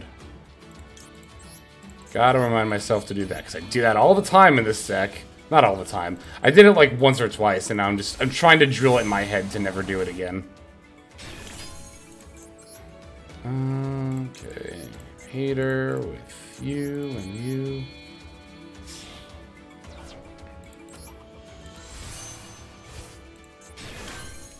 Hater F. Physis. Okay, now I can bring this back. These two could go into Elf. Elf, bring back Meek. Baron, pop Meek, get another Meek. That's level 4. Does that do anything? Not really. Okay, if I arrival for Rykart and make Chaos Angel, then I could go Boom Boom, Elf. Oh, if I had Calarium, it would do. So I actually should have activated this. Well, then I wouldn't have another one in deck to get, so actually I would have used that one up. I guess I'm just trying to figure out, like, I could go for an Apo here.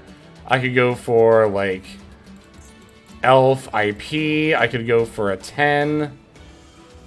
I just don't think I can get another body on the board is the main thing. Oh, I have the other Vicious Astrolabe. That's right. That's what it is. I knew I had another one somewhere in there. It's not the best to use both Astrolabes on turn 1, but it's like, I'll do it if I want to. I was going to say if I have to. I really don't have to here, but I'll do it. Just because why not?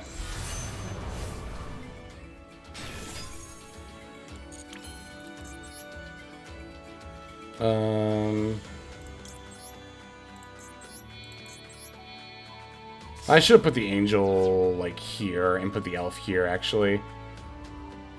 We'll just put it here.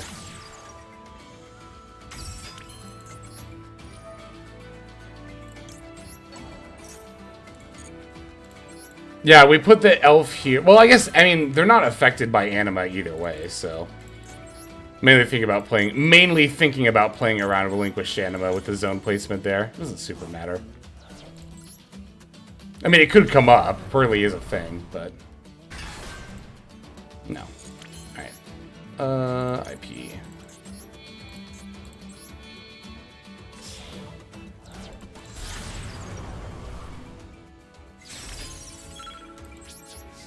Okay. What's our opening hand again? Yeah, alright, that sounds about right.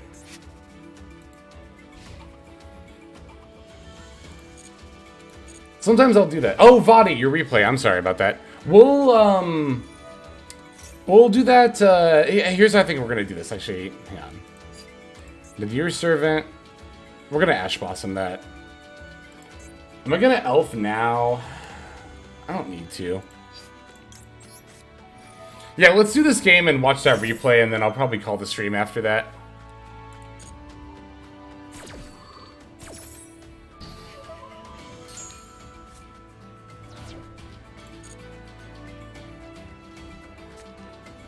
Dark Hole. That's really annoying. Yep. Let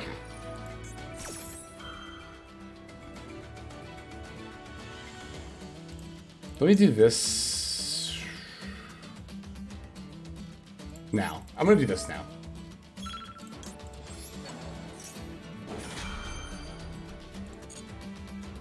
The reason I'm doing this now is, well, God, it's actually a very narrow situation. It's if I need to go into a goddess, but don't want to use any of these. Okay. Okay. Maximus and double Clockwork Knight. We took Clockwork Knight. Okay. Can actually negate that with Underworld Goddess. And they conceded. My Ice Shade opponent flips Soul Crossing and summons Sphere Mode. Alright, is their name TO time? Because that would be the person who did that against me too. They were also on Ice Shade Raw. They're not? Okay. I guess Ice Shade Raw is just kind of a thing. Okay. Alright, we have one last replay we're going to watch. And I do mean one last replay. Don't submit a replay. We're not going to watch it. If you do, you'll have wasted 5,000 channel points. VOD, where is... Here we go. 075 756 810. Boom. Lord Vati. The 6-turn duel. Actually, you can look the second, which is pretty short, under a minute, too. It's very fun. So which one? Because that's 2 answers. Either way, really. If you have a preference. If not, if I don't hear from you in a sec, I'll just... 6-turn one, okay.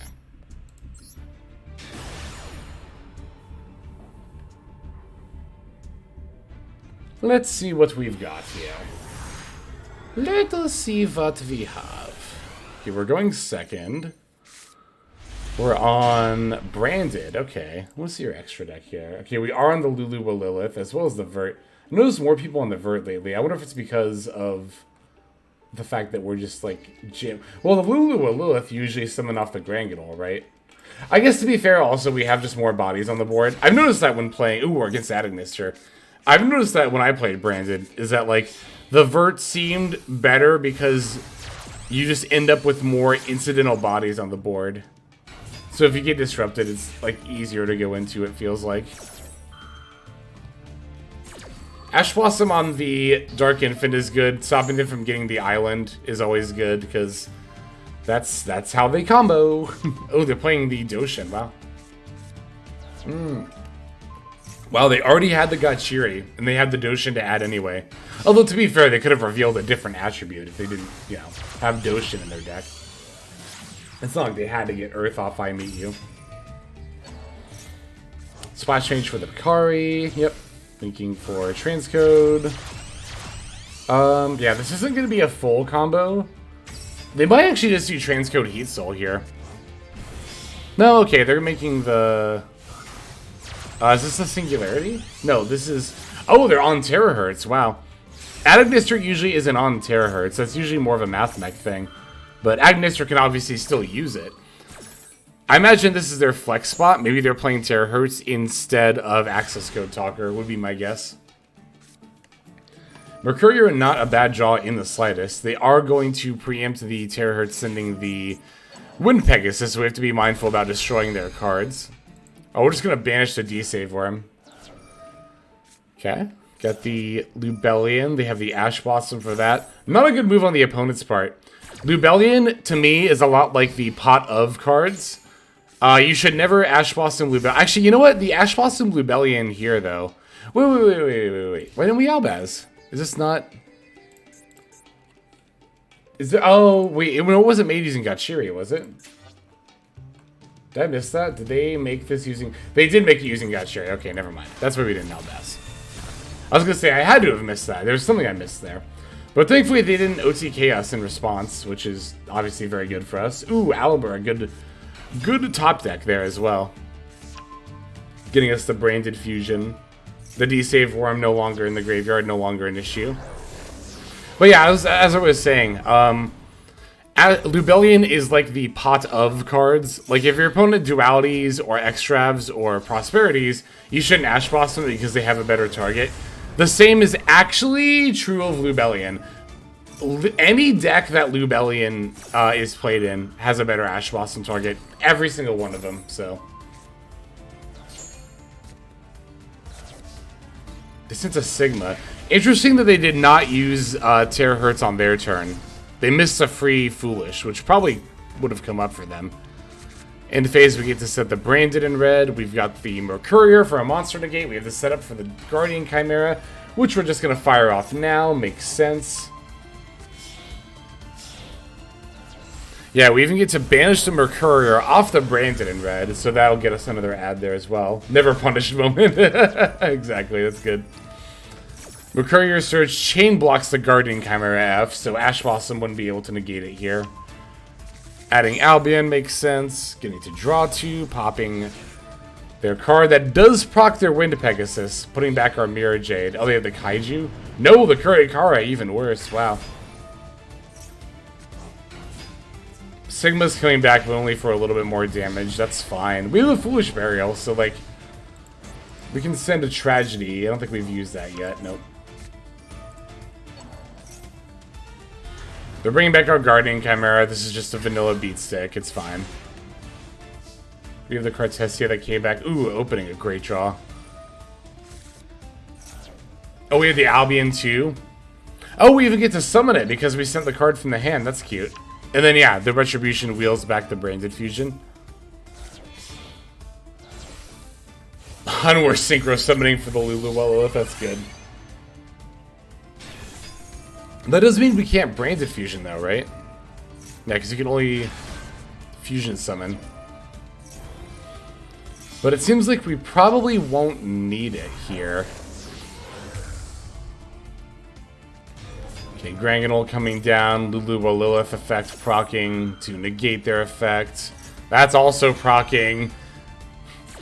I feel like you blink and Branded gets to do a 3 chain link in response. You know.